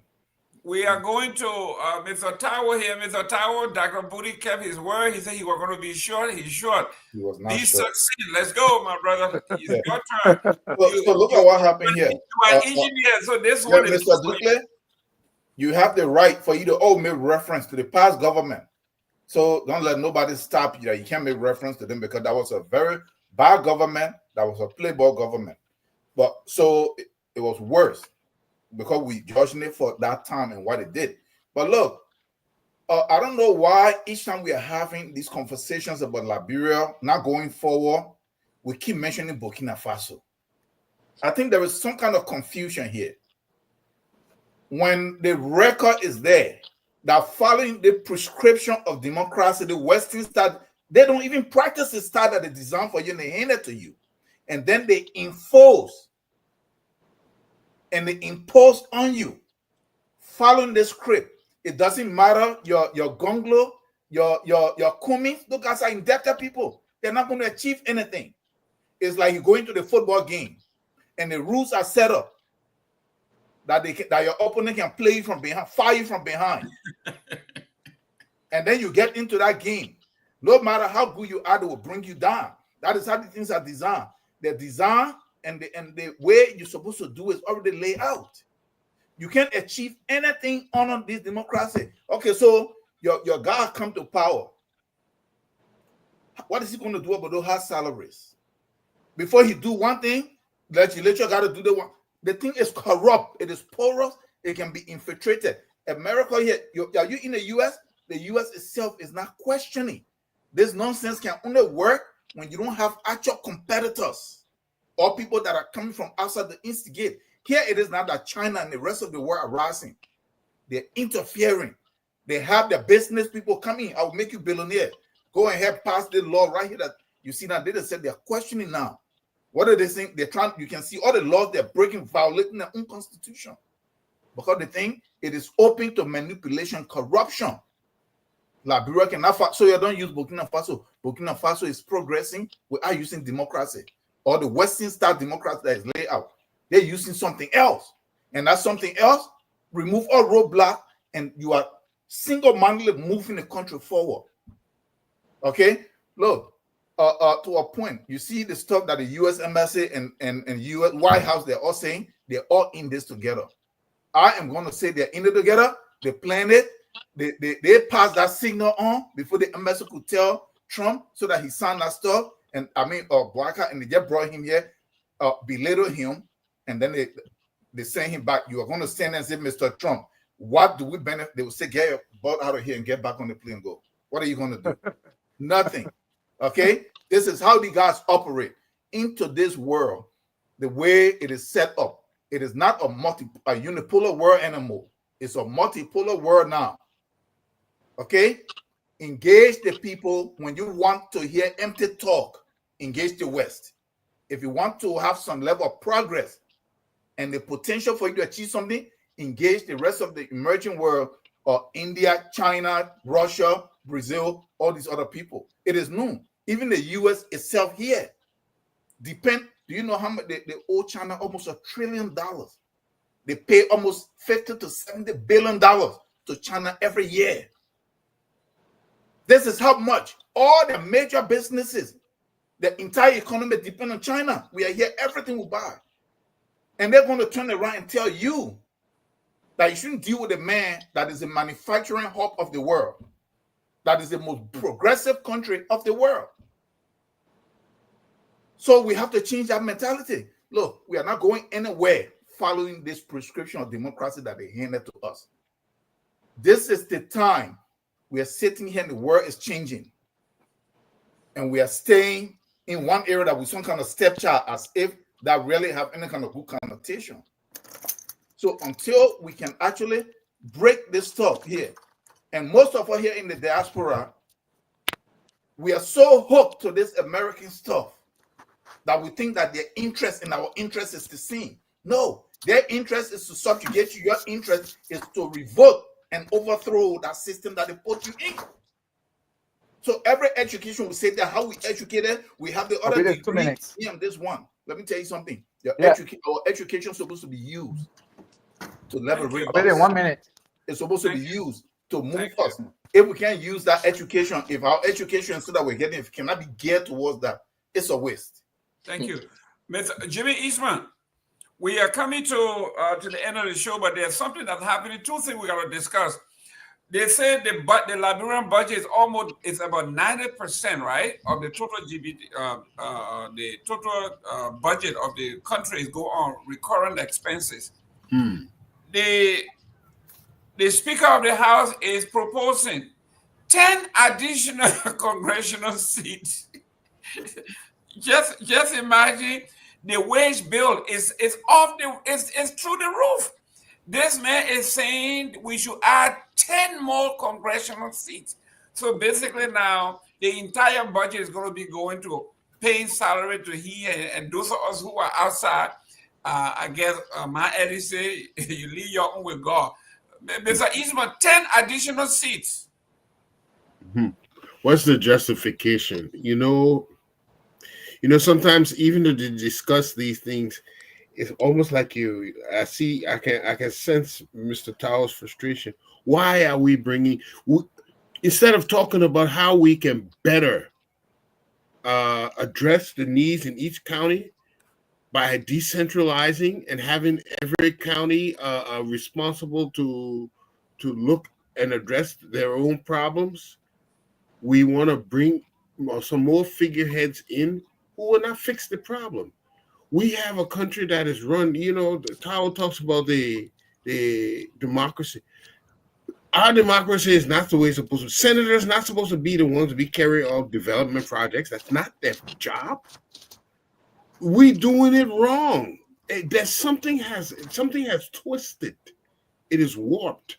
This is not what's supposed to be going on. But now these people feel empowered. Now they want to take more. Just the other day, they passed $150,000 that they should take to do development projects, and it passed. They feel wanting more and more and more. We have a new class, but nobody's talking about. There's a new class in Liberia. After the overthrow of the True Party, we have another group now that is albatross. That's what it is. That is sitting on top of us now. That do nothing, take a whole lot of salaries, benefit from, benefits never heard of before, and now they're talking about adding more. This Liberia, we are peaceful people, but I think we come into a place that we will not be able to take much more. I think I don't understand the reason behind his doing that. I think we should focus on better using what we have now to address problems in the various counties, and the educational issues, the health, and more agriculture and commercial activities. That's what we need emphasis on. So I would love to ask Mr. Kuhn, right? What is the purpose of doing that? What are you addressing when you do that? I don't know if it will go anywhere, but I'm not sure what they're trying to do when they do it. Well, Mr. Namwe, we're going to go. We got one more issue here to discuss. Is this bridge thing that's happened in Wapolo for the past several months? Our chairman, Mr. Honorable Musa Ability, has said he was going to go from county to county, that he was going to do roads and bridges wherever they were. He was going to do that. This month he was supposed to be in Wapolo, and they show up for the groundbreaking, and they met armed men, and the Ministry of Public Works with dump trucks and backhoe and earth moving equipment and armed men. Stopping Musability and saying this is government project, you can't do it, and they basically drove him out of town. I've never seen anything like this. Your take on this issue? Yeah, neither have I, Jerome. Before I come to that, let me go quickly to the one Jimmy just threw down. This vice president, I think he was the first who started sounding this thing when he went to dedicate these women caucus, leadership and all of that.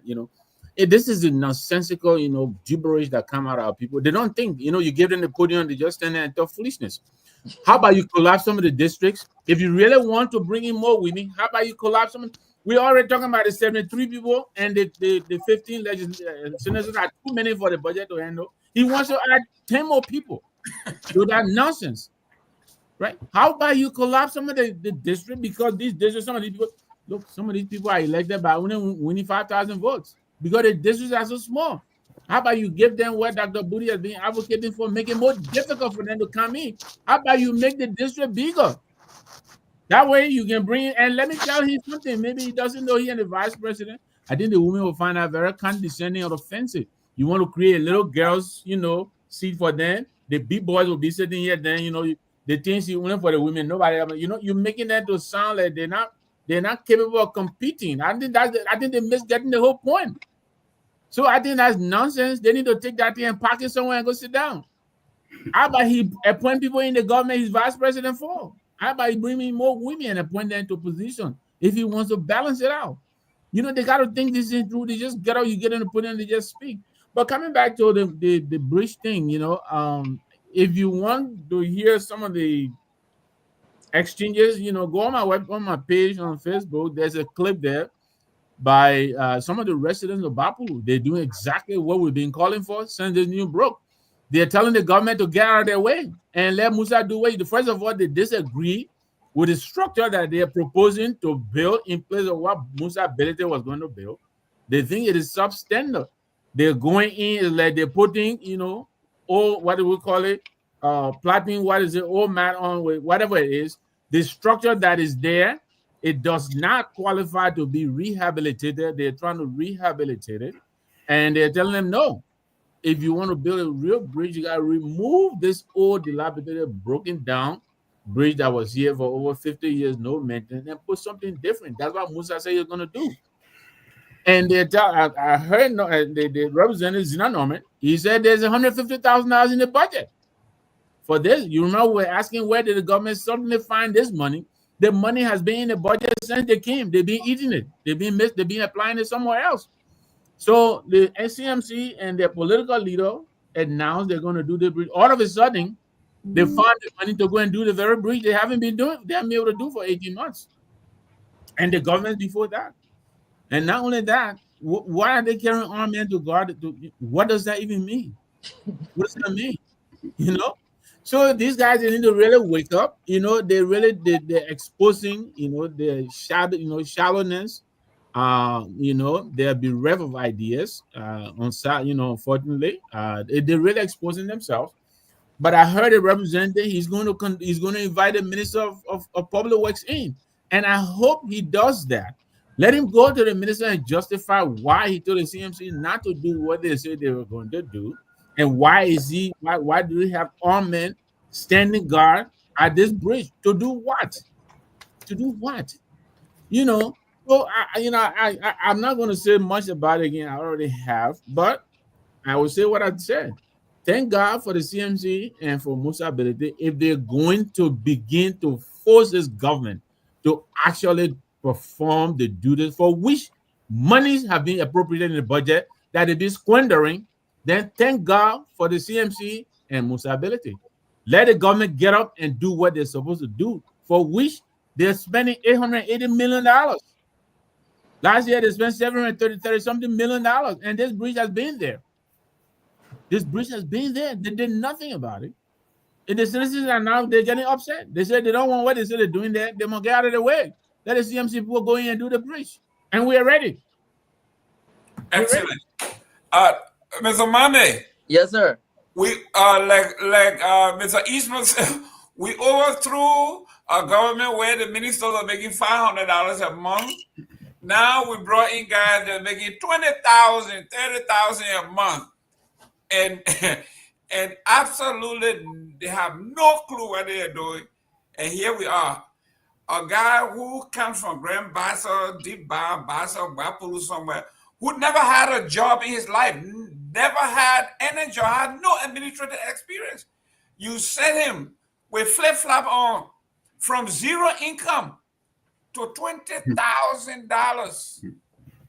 And you say he doesn't know how to behave. You send me as a child in a candy store, okay? With candy everywhere, different colors, different flavors, and then you wonder, I'm doing all this. We have to find another way. This process is not working. What can we do? Like the man said, now in Liberia, to deliver a summons from the court, they went to get Mary Broad. They surrounded ex-president's house with gunmen. They went to summon Safoko for the fire thing, just to deliver. They surrounded his house with armed men. The criminals are robbing people, killing people. They have no idea. Here we are. For a bridge, a man who said, I'm going to build a bridge. You have nothing against that. All of a sudden, armed men are parading a bridge and saying, some people say, well, he trying to fish in Amarukone's district. Amarakone is from Bapulu. He wants to run for president someday. And Musa Ability wants to run for president. And Musa Ability, we're not going to make news on his watch. That's what we're hearing from. Your take on this? Thank you very much. First of all, let me just say I really, really have a high respect for Musa Ability. Musa Ability came from hustle to where he is right now. And I got a lot of respect for him for that. He might not be my political leader right now because I got too much trust in Gonglo, but he's not somebody that I will relegate to third place. He will probably be second place. You understand? So I appreciate him and I must applaud him for taking the initiative to go and build that bridge. And nothing should stop him. In fact, the citizens have a responsibility, they have a right to bridge. That Lofa Bridge, I rode on that Lofa Bridge several times. I used to have my plank shop. I used to have my sawmill. That bridge, it was like a death trap. And if I had somebody like Musa ability at that time to say he's going to face that bridge and the government staying in the way, me, my truck drivers, my wood workshop owner, my power saw operator, all were going to go on that bridge that day, and all are going to put our lives on the line to ensure that that bridge is built, because that bridge is a lifeline to that region. The government can stay in the way. They had the resources all along. They couldn't build the bridge until somebody comes and decide to help the people. Then they want to stand in the way. That's unacceptable. That's ridiculous. That's preposterous. You understand me? So I will leave that like that. I will go to the next thing about the police. I will tell you, my people, I've dealt with Gregory Coleman before. I don't have a single modicum of trust in that individual. When I was chief investigator of the Independent National Commission on Human Rights, I had to deal with him. He's very arrogant, very recalcitrant, intransigent. This guy is very uncooperative. When there were times we invited them, he and his colleagues, including the deputy police director, everybody will come but him. Why he's not coming? Because he's shielding his police officers who carry on human rights abuse against the citizens.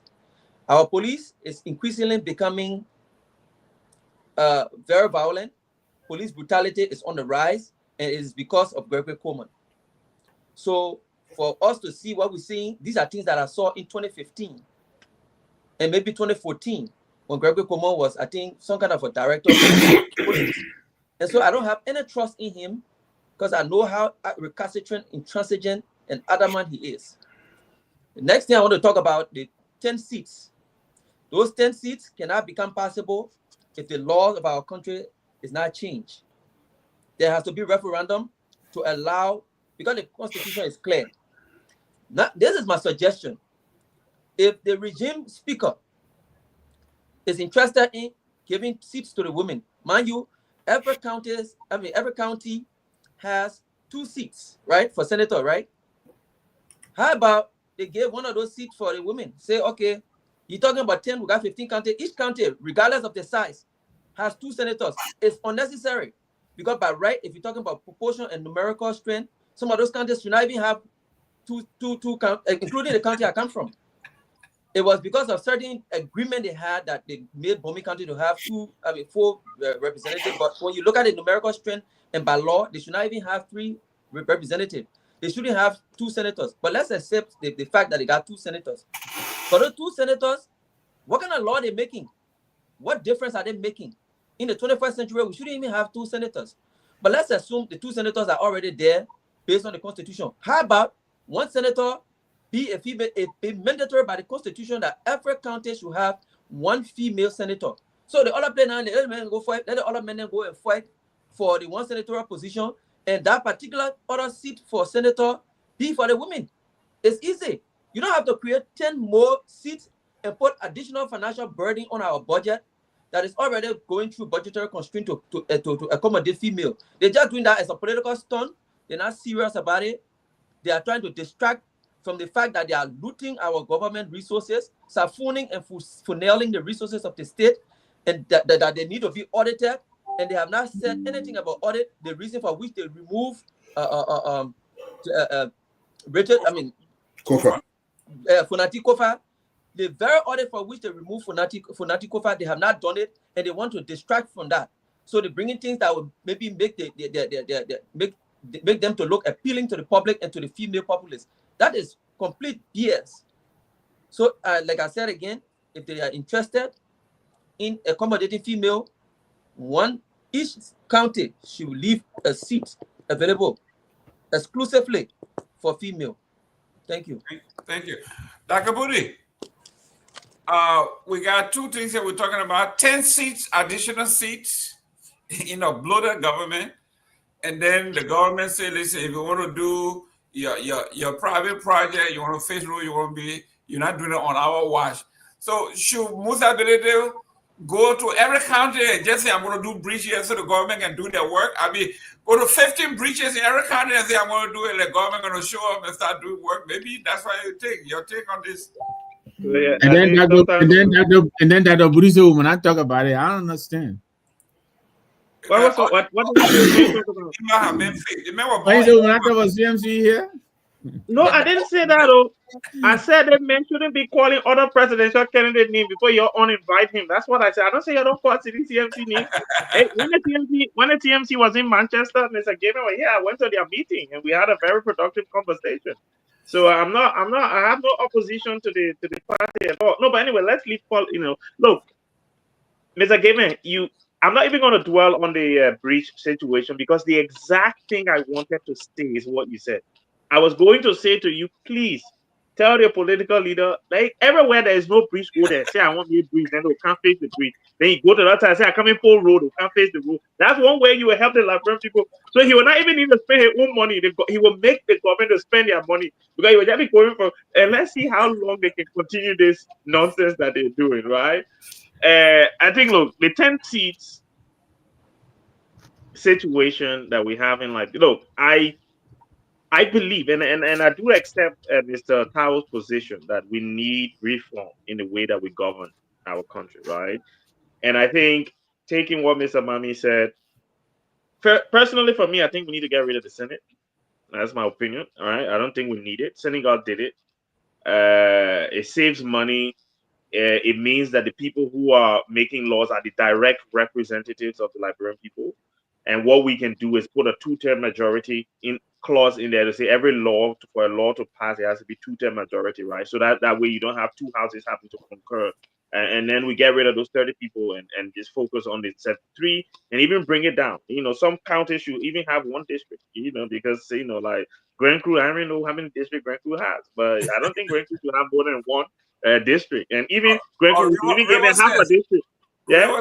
River says. No, but I think there are more people in River says than there are in Grand Cru, right? So, yeah, I think Grand Cru should get a half a district. So, okay, y'all vote for half, and the other country vote for half, and then we'll go ahead and get one seat. One representative will come work half of the time. Anyway, that's a bit. Yeah, but look, I think 73 is too much. I think 73 is too much, right? I think 15 counties, again, too much. I don't know why they went and divided Sando County, Broad River, G, and all the extra. There's no, we need to really rethink our country. I agree quickly with Mr. Eastman. I think decentralization is crucial. And I think once we, do it regionally, like Northern region or whatever, if we can get 5 or 6 regions or counties in the country and then decentralized governance, right? So each county has its own elected superintendent, right? Not somebody appointed by the president, someone who is elected to run that county, has their own budget to deal with their services. I think we can start to see progress in our country. But it's, like everyone's saying, this 10 extra, you're talking about 1.2 million a year extra on the budget. All right, that we're already giving 1 million to agriculture and stuff like that. The agriculture budget, you can't carry this one that day. But how will you? So no. I think look, this government is proving again that they're not serious. I think Mr. Ibnami talks about auditing, right? The Auditor General has a responsibility under the General Auditing Commission Act 2014. It is his responsibility to audit government entities, including the legislature, right? So the fact that they're not doing it is not the legislature's fault. He's afraid to do it because as soon as he say, I want audit, you will call him in and hold him in contempt. And the contempt is scared of. That's why he's not doing his job. So it's not the legislature shouldn't be calling for an audit of themselves. It is the job of the GAC head to audit every government entity, right? And he or she, I don't know whether it's a she, they're not doing their job. And they're the ones that should be held accountable for not auditing because there's a lot of waste in our legislature. Look, I hope, some days I sit and I say, God, somebody should just think crazy in our library. Fidel will give you 1 year to reform the legislature. That their car money is going. Their slave is going. If I offer them 2,500 in one, they will send you home. And like Mr. Nangbe was saying yesterday, we'll do like Minnesota, bring it part-time. In fact, you work 4 days a month, and we'll only pay you for those 4 days. And that contract will pay you 200 a day. You don't like it? Don't run again. We'll bring Mr. Eastman and to be representative. Wow. I'm here. I'm ready. You see, the man get is he need a black car or is it the kind of car he driving? Are the corruption we're talking about? He ran away from the show. He went to get him Mercedes Benz. But Mr. Tao, Yeah. you are from Grand Bassa County. You need 10 more seats, man. We need more Bassa people in the Senate. Yeah, look. The speaker said we need 10 more new seats. The budget can afford it. About 4 or 5 months ago, when I started to say that we did not need the Senate, I was shut down. Now I'm hearing that we don't need the Senate. Who shut you down? People on the show, Jerome, you were here, right? Yeah, I kept mentioning it. Even I said the comment waste, section, we don't need them. I never heard that. I never shut you down. Oh yes. I said it. I said it. He said they should dissolve the Senate. I said we should dissolve the Senate because after I ran the numbers and I said this is what. Then somebody said, then how are you going to pass law? And I said, what about law you guys are passing? I said there are 2 laws they're passing: a budget and concession. That's it. So the money that you save from there, those 2 things, because if something is going to happen to the people's resources, they need to participate, right? Which is the budget. Put it off a referendum. Let it show in the NSA had $20 million and that the presidential affair, they have 40 million, and let's see if that will pass. And then put only $1 million in agriculture. Guess what? Very quickly, you will force them and all the benefits and stuff, they will be shut down.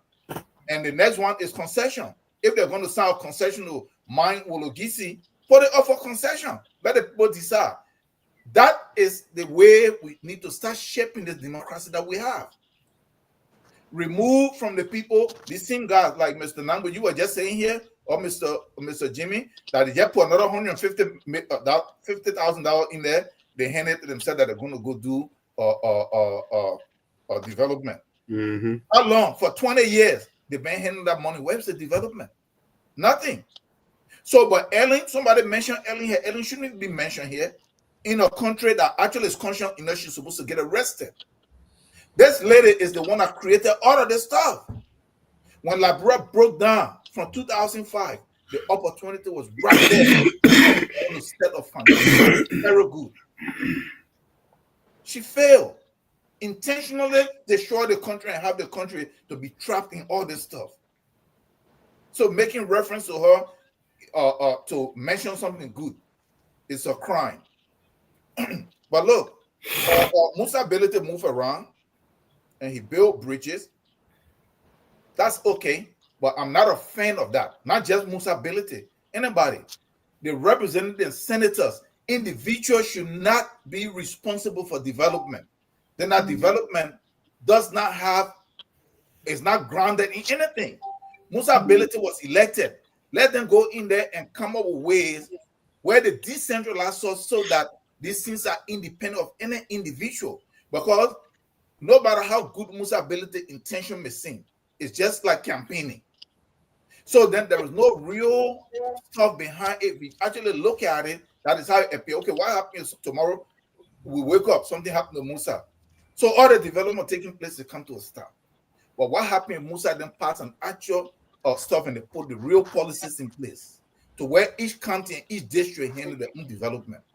No matter who something happened to is in place and the structures are in place. And for me, that is where I will see that yes, he can still do some stuff. But now that he's doing some stuff, you guys who are his close confidant, you'll speak to him that yes, why are you doing this? Let's solve simultaneous equation. We're doing this, but look at this is where we should go. And the Musa can push and get some other people for them to actually do this, pull that money out of the hands of the so-called representative senators to hand it over to the district and set up a good structure. He will actually be seen as somebody that really accomplished something and put, because what we are lacking is process by which things should be done that are sustainable and that are long-lasting, that continue. So when I see a representative go here, they build something they build, I'm not really impressed. So because you keep coming to that, Tao, you keep coming to that, and you've been saying it for the past 1,000 years. Let me correct you. When Musa ability goes into District 7 and he does work there, that's Musa ability, the representative. When Musa ability goes to Margibi or Gbapulu, or Maryland County. That is Musa Belidi, the political leader of the CMC. He is not going anymore as a representative from District Number 7 of Nimba County. He is the political leader, just like you have your political leader in George Weah, or you have a political leader in Boakai, or Kun, or whoever that is, MDRO. He is the political leader of the CMC. I want you to get that straight. Okay, Please so, don't say that again. can I continue? We'll come back here again to Yeah, can I continue? You just made my point.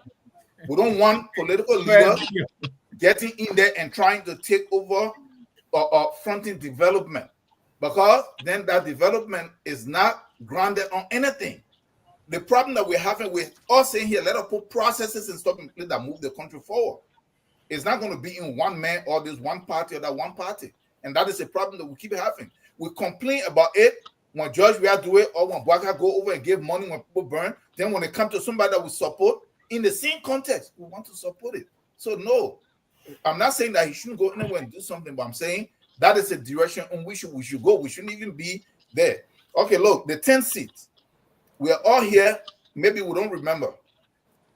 Creating seat for female in the government. This was a complete European Union and American stuff. They want to be able to force the same thing they have here. Sacking up the women, creating something that everything that happened to them, some man is responsible. So all the women are angry at men, and they have their entire family structure destroyed.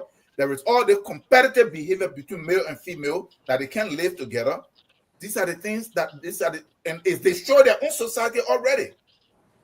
These are the things then they want to put into policy, because remember that the reason that we have survived slavery, colonization, all this stuff is because of the family structure. Every time you see them make these moves, they're trying to come after the family structure, because once the man and the woman, they are competing with each other instead of seeing as cooperating, it leads to a complete breakdown of the family structure, which you see this. So they propose this. But the question here is that if you're in a democracy where people have to choose, how can you go ahead and you say, okay, we're going to take this other seat right here? So then what will happen? Crew men will come to now that me, a Sapo male, I'm over here. Only the crew people or the crown people are getting all the seat, create seat in there for, you see where it can go?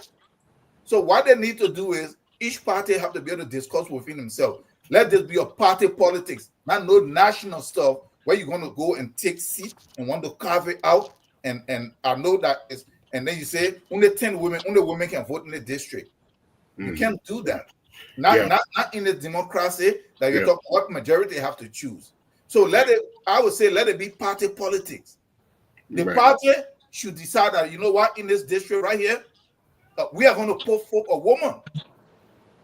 So then the encouragement should be let the parties recruit women that they feel are competent and can represent, and let them put them forward. But what Kun is doing is nonsense, because Kun just went over there. He was speaking that when men talking, women didn't talk the day. Oh, that stuff with I know that other guy. Now that he took the seat from that lady, or at least intimidated the women in Nimba, he's trying to not pretend that somehow now, no, if you want to promote women, let him give that seat back. Okay. Yeah, we're out of time now, my man. Yeah, we have to cut it down. We are out of time. Real quick, let me shameless plug here. Tomorrow on my other platform, we will be hosting a presidential candidate from the Republic of Kenya. Her name is Martha Karua. She was the former vice presidential candidate with Mr. Odinga. Powerful woman. She will be with us tomorrow. Invited her to come, but she's speaking in Seattle, and she was available for 1 hour tomorrow. And she goes back to Kenya, but she's a politician. She's a lawyer. She's a member of Congress. She is still a member of Congress in Kenya. And she ran as vice president of Odinga. And everybody believed they won our election, but well, they said they lost the election to the present president. Now the whole country is in danger. She will be there tomorrow to talk politics, her future, and what she will do differently if she became president of Kenya. And we look forward to hearing from her. Ladies and gentlemen, thank you very much for tuning in. We have come to the end of our show. We have to go. We got 1 minute, guys, to close. Let me go to Honorable Boakai Duke. He's on his way somewhere. 1 minute, sir. You're closing. Thank you, Mr. Gaiman, and I want to say thank you to my fellow panelists, and I want to say welcome to Mr. Mami. It was a pleasure having you on the show with us. You know, I listened to Dr. Budi talk about how we need to reform, and unfortunately, the people who's supposed to make that reform happen, they are the same people who are the beneficiary of what we're trying to reform. And so it's a very challenging adventure because, they're the one who are making the laws, and they are the one who are benefiting from the laws that they are making. And so anything that's going to make the Senate and the legislature unattractive, they're never going to go for it unless they are forced in one way or another to do it. Otherwise, it's not going to happen. And you can see the reason why someone like Richie Kuhn will come out and talk about the nonsense he talk about, because it's part of the scheme that allow them to siphon the money from the Liberian people. And so they're not going to bring about reform. Otherwise, I mean, in a place where things are done the way it should be done, like it's done universally everywhere in the world. I mean, why would there even be a conflict because CNC is trying to put up a bridge somewhere that the government has failed to do its duties? So Tao has a point when he talks about these things, but you have to put it into the context of Liberia. This is all bad governance styles that we have now come to normalize in our country. Otherwise, you have the Ministry of Public Works, you have other agencies that are supposed to be doing these things. But this is how we have come to normalize bad governance. Because through these bad governance, people have opportunity to steal public funds. People have a way of, the representatives have budgetary allocation for development, all the nonsense that allow them to steal the Liberian people money. So all of this shouldn't be happening. But in order for you to stop this from happening, you need to change the legislation that does allow this. And the people who are supposed to be doing it are the same people who are benefiting from this legislation. So it's not going to happen unless something drastic. Gentlemen, we out of time. We really got to shut it down now. Yeah. Okay. Finally, if they're really serious about female representation, where there are two senators or two representatives, let them legislate that one of them should be a female. As simple as that. Thank you. One minute, Dr. Budi, 1 minute. No, it's been a great show. A lot of great topics covered. I think in terms of change to the constitution, Liberians can ask for a referendum. So if we keep agitating that we want a referendum, we can ask for it to be put to the people that look through, reduce the counties, so that we can save money so we get rid of the Senate. So it's not that we have to wait on the legislature to come forward. Liberians as a people can do it. But great having you, Mr. Mami, and I look forward to the next time we have you on board. Thank you. Mr. Mami, 1 minute. Thank you very much. And I would like to say this was a marvelous show, and I appreciate all of the panelists for welcoming me. Thank you very much for the welcome. I would like to make a few recommendations. Number one, the diaspora Americans have a lot of power. We need to establish an agency to checkmate government, and I will consider that maybe the diaspora agency for due diligence and efficiency, DADE, is DADDE. If we can come together and establish an agency where when government is expected to carry on a concession, we collect that concession agreement. We shouldn't just be talking. We should be able to sit down at a conference table to be able to trash out, find out, go and do due diligence. And maybe it's the responsibility of the government. But if we do that, like it's a little boy called Martin Colley. He's the only one fighting for due diligence and transparency in government. We have a responsibility to support an agency where we put our best minds together to be able to check with the government, do due diligence, and make the government efficient, save resources of the state. When it comes to Musa Ability and the rest of the other people, I don't want to say that he was doing the right thing, because I too want government to be more transparent and decentralized. But they said dry does sweet. But when you be eating to the dog get dry. The fact that Musa Belede went over there and carried on that action, it forced the government to do something they were supposed to already be doing in the first place. Gives me hope that if you continue to replicate that, the country will be developed in a way it should be. Because one day without a bridge is one day with a pregnant woman not being able to go to the hospital, lacking access to health services, lacking access to road, lacking access to everything.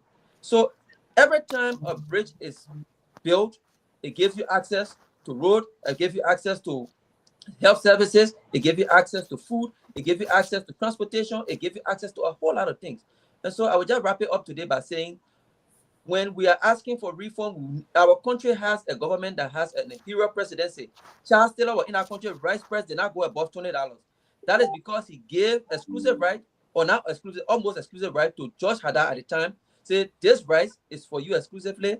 If the price go above $20, you will lose the contract, and the rest was stable. We just need a presidency, a person who has the political will to govern our country.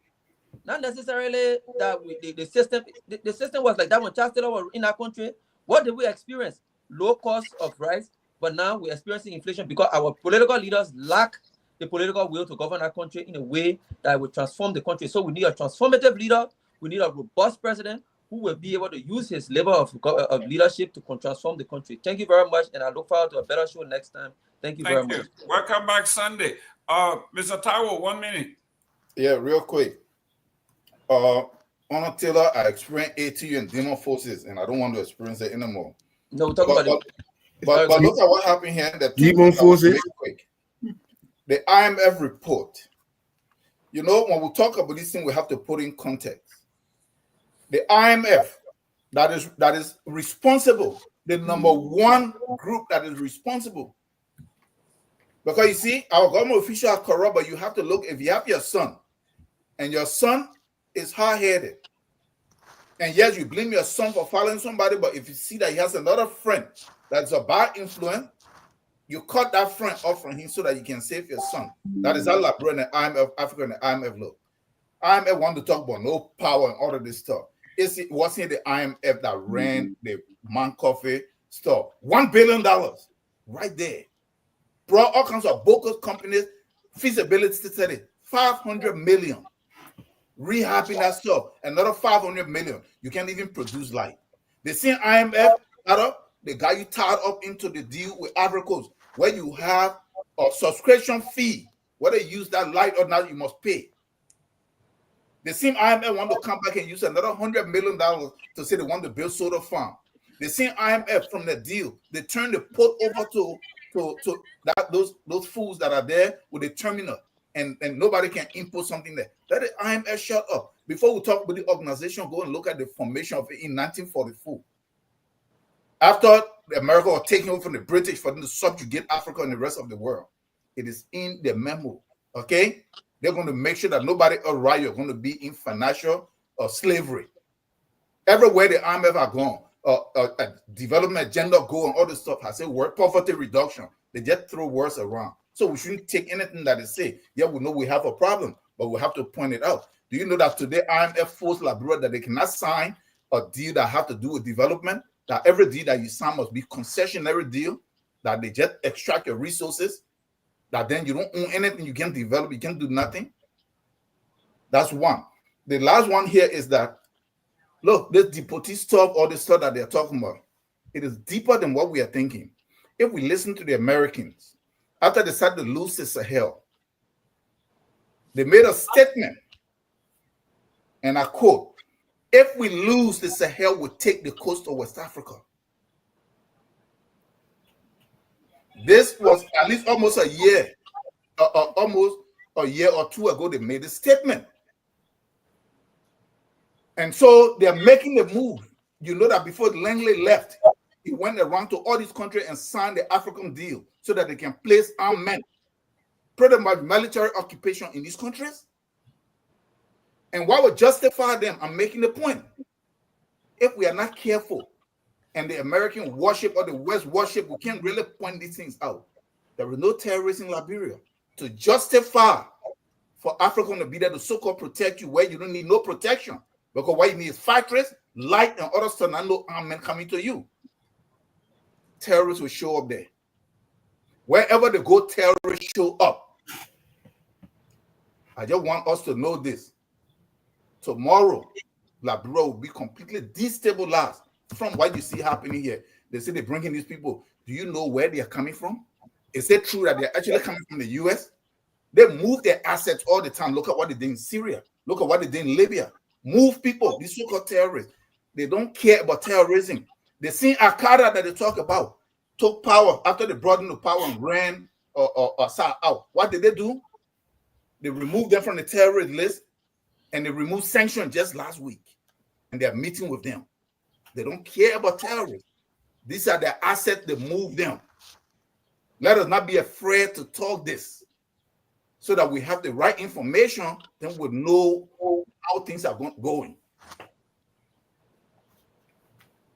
All right. Nagbe. Yeah, great show. Thank you very much. Let me join all of you to welcome Mr. Mami on set. It's good having you. Hope you'll come back again next Sunday. Look, I disagree with Tao. Trying to put a blame on IMF. There's lots of countries that have utilized the IMF, including Ghana right next door. Is this your failure? Your failure to utilize the resources that they gave you. You take the poor money and you buy cars with it. You think you go and blame that tomorrow? No.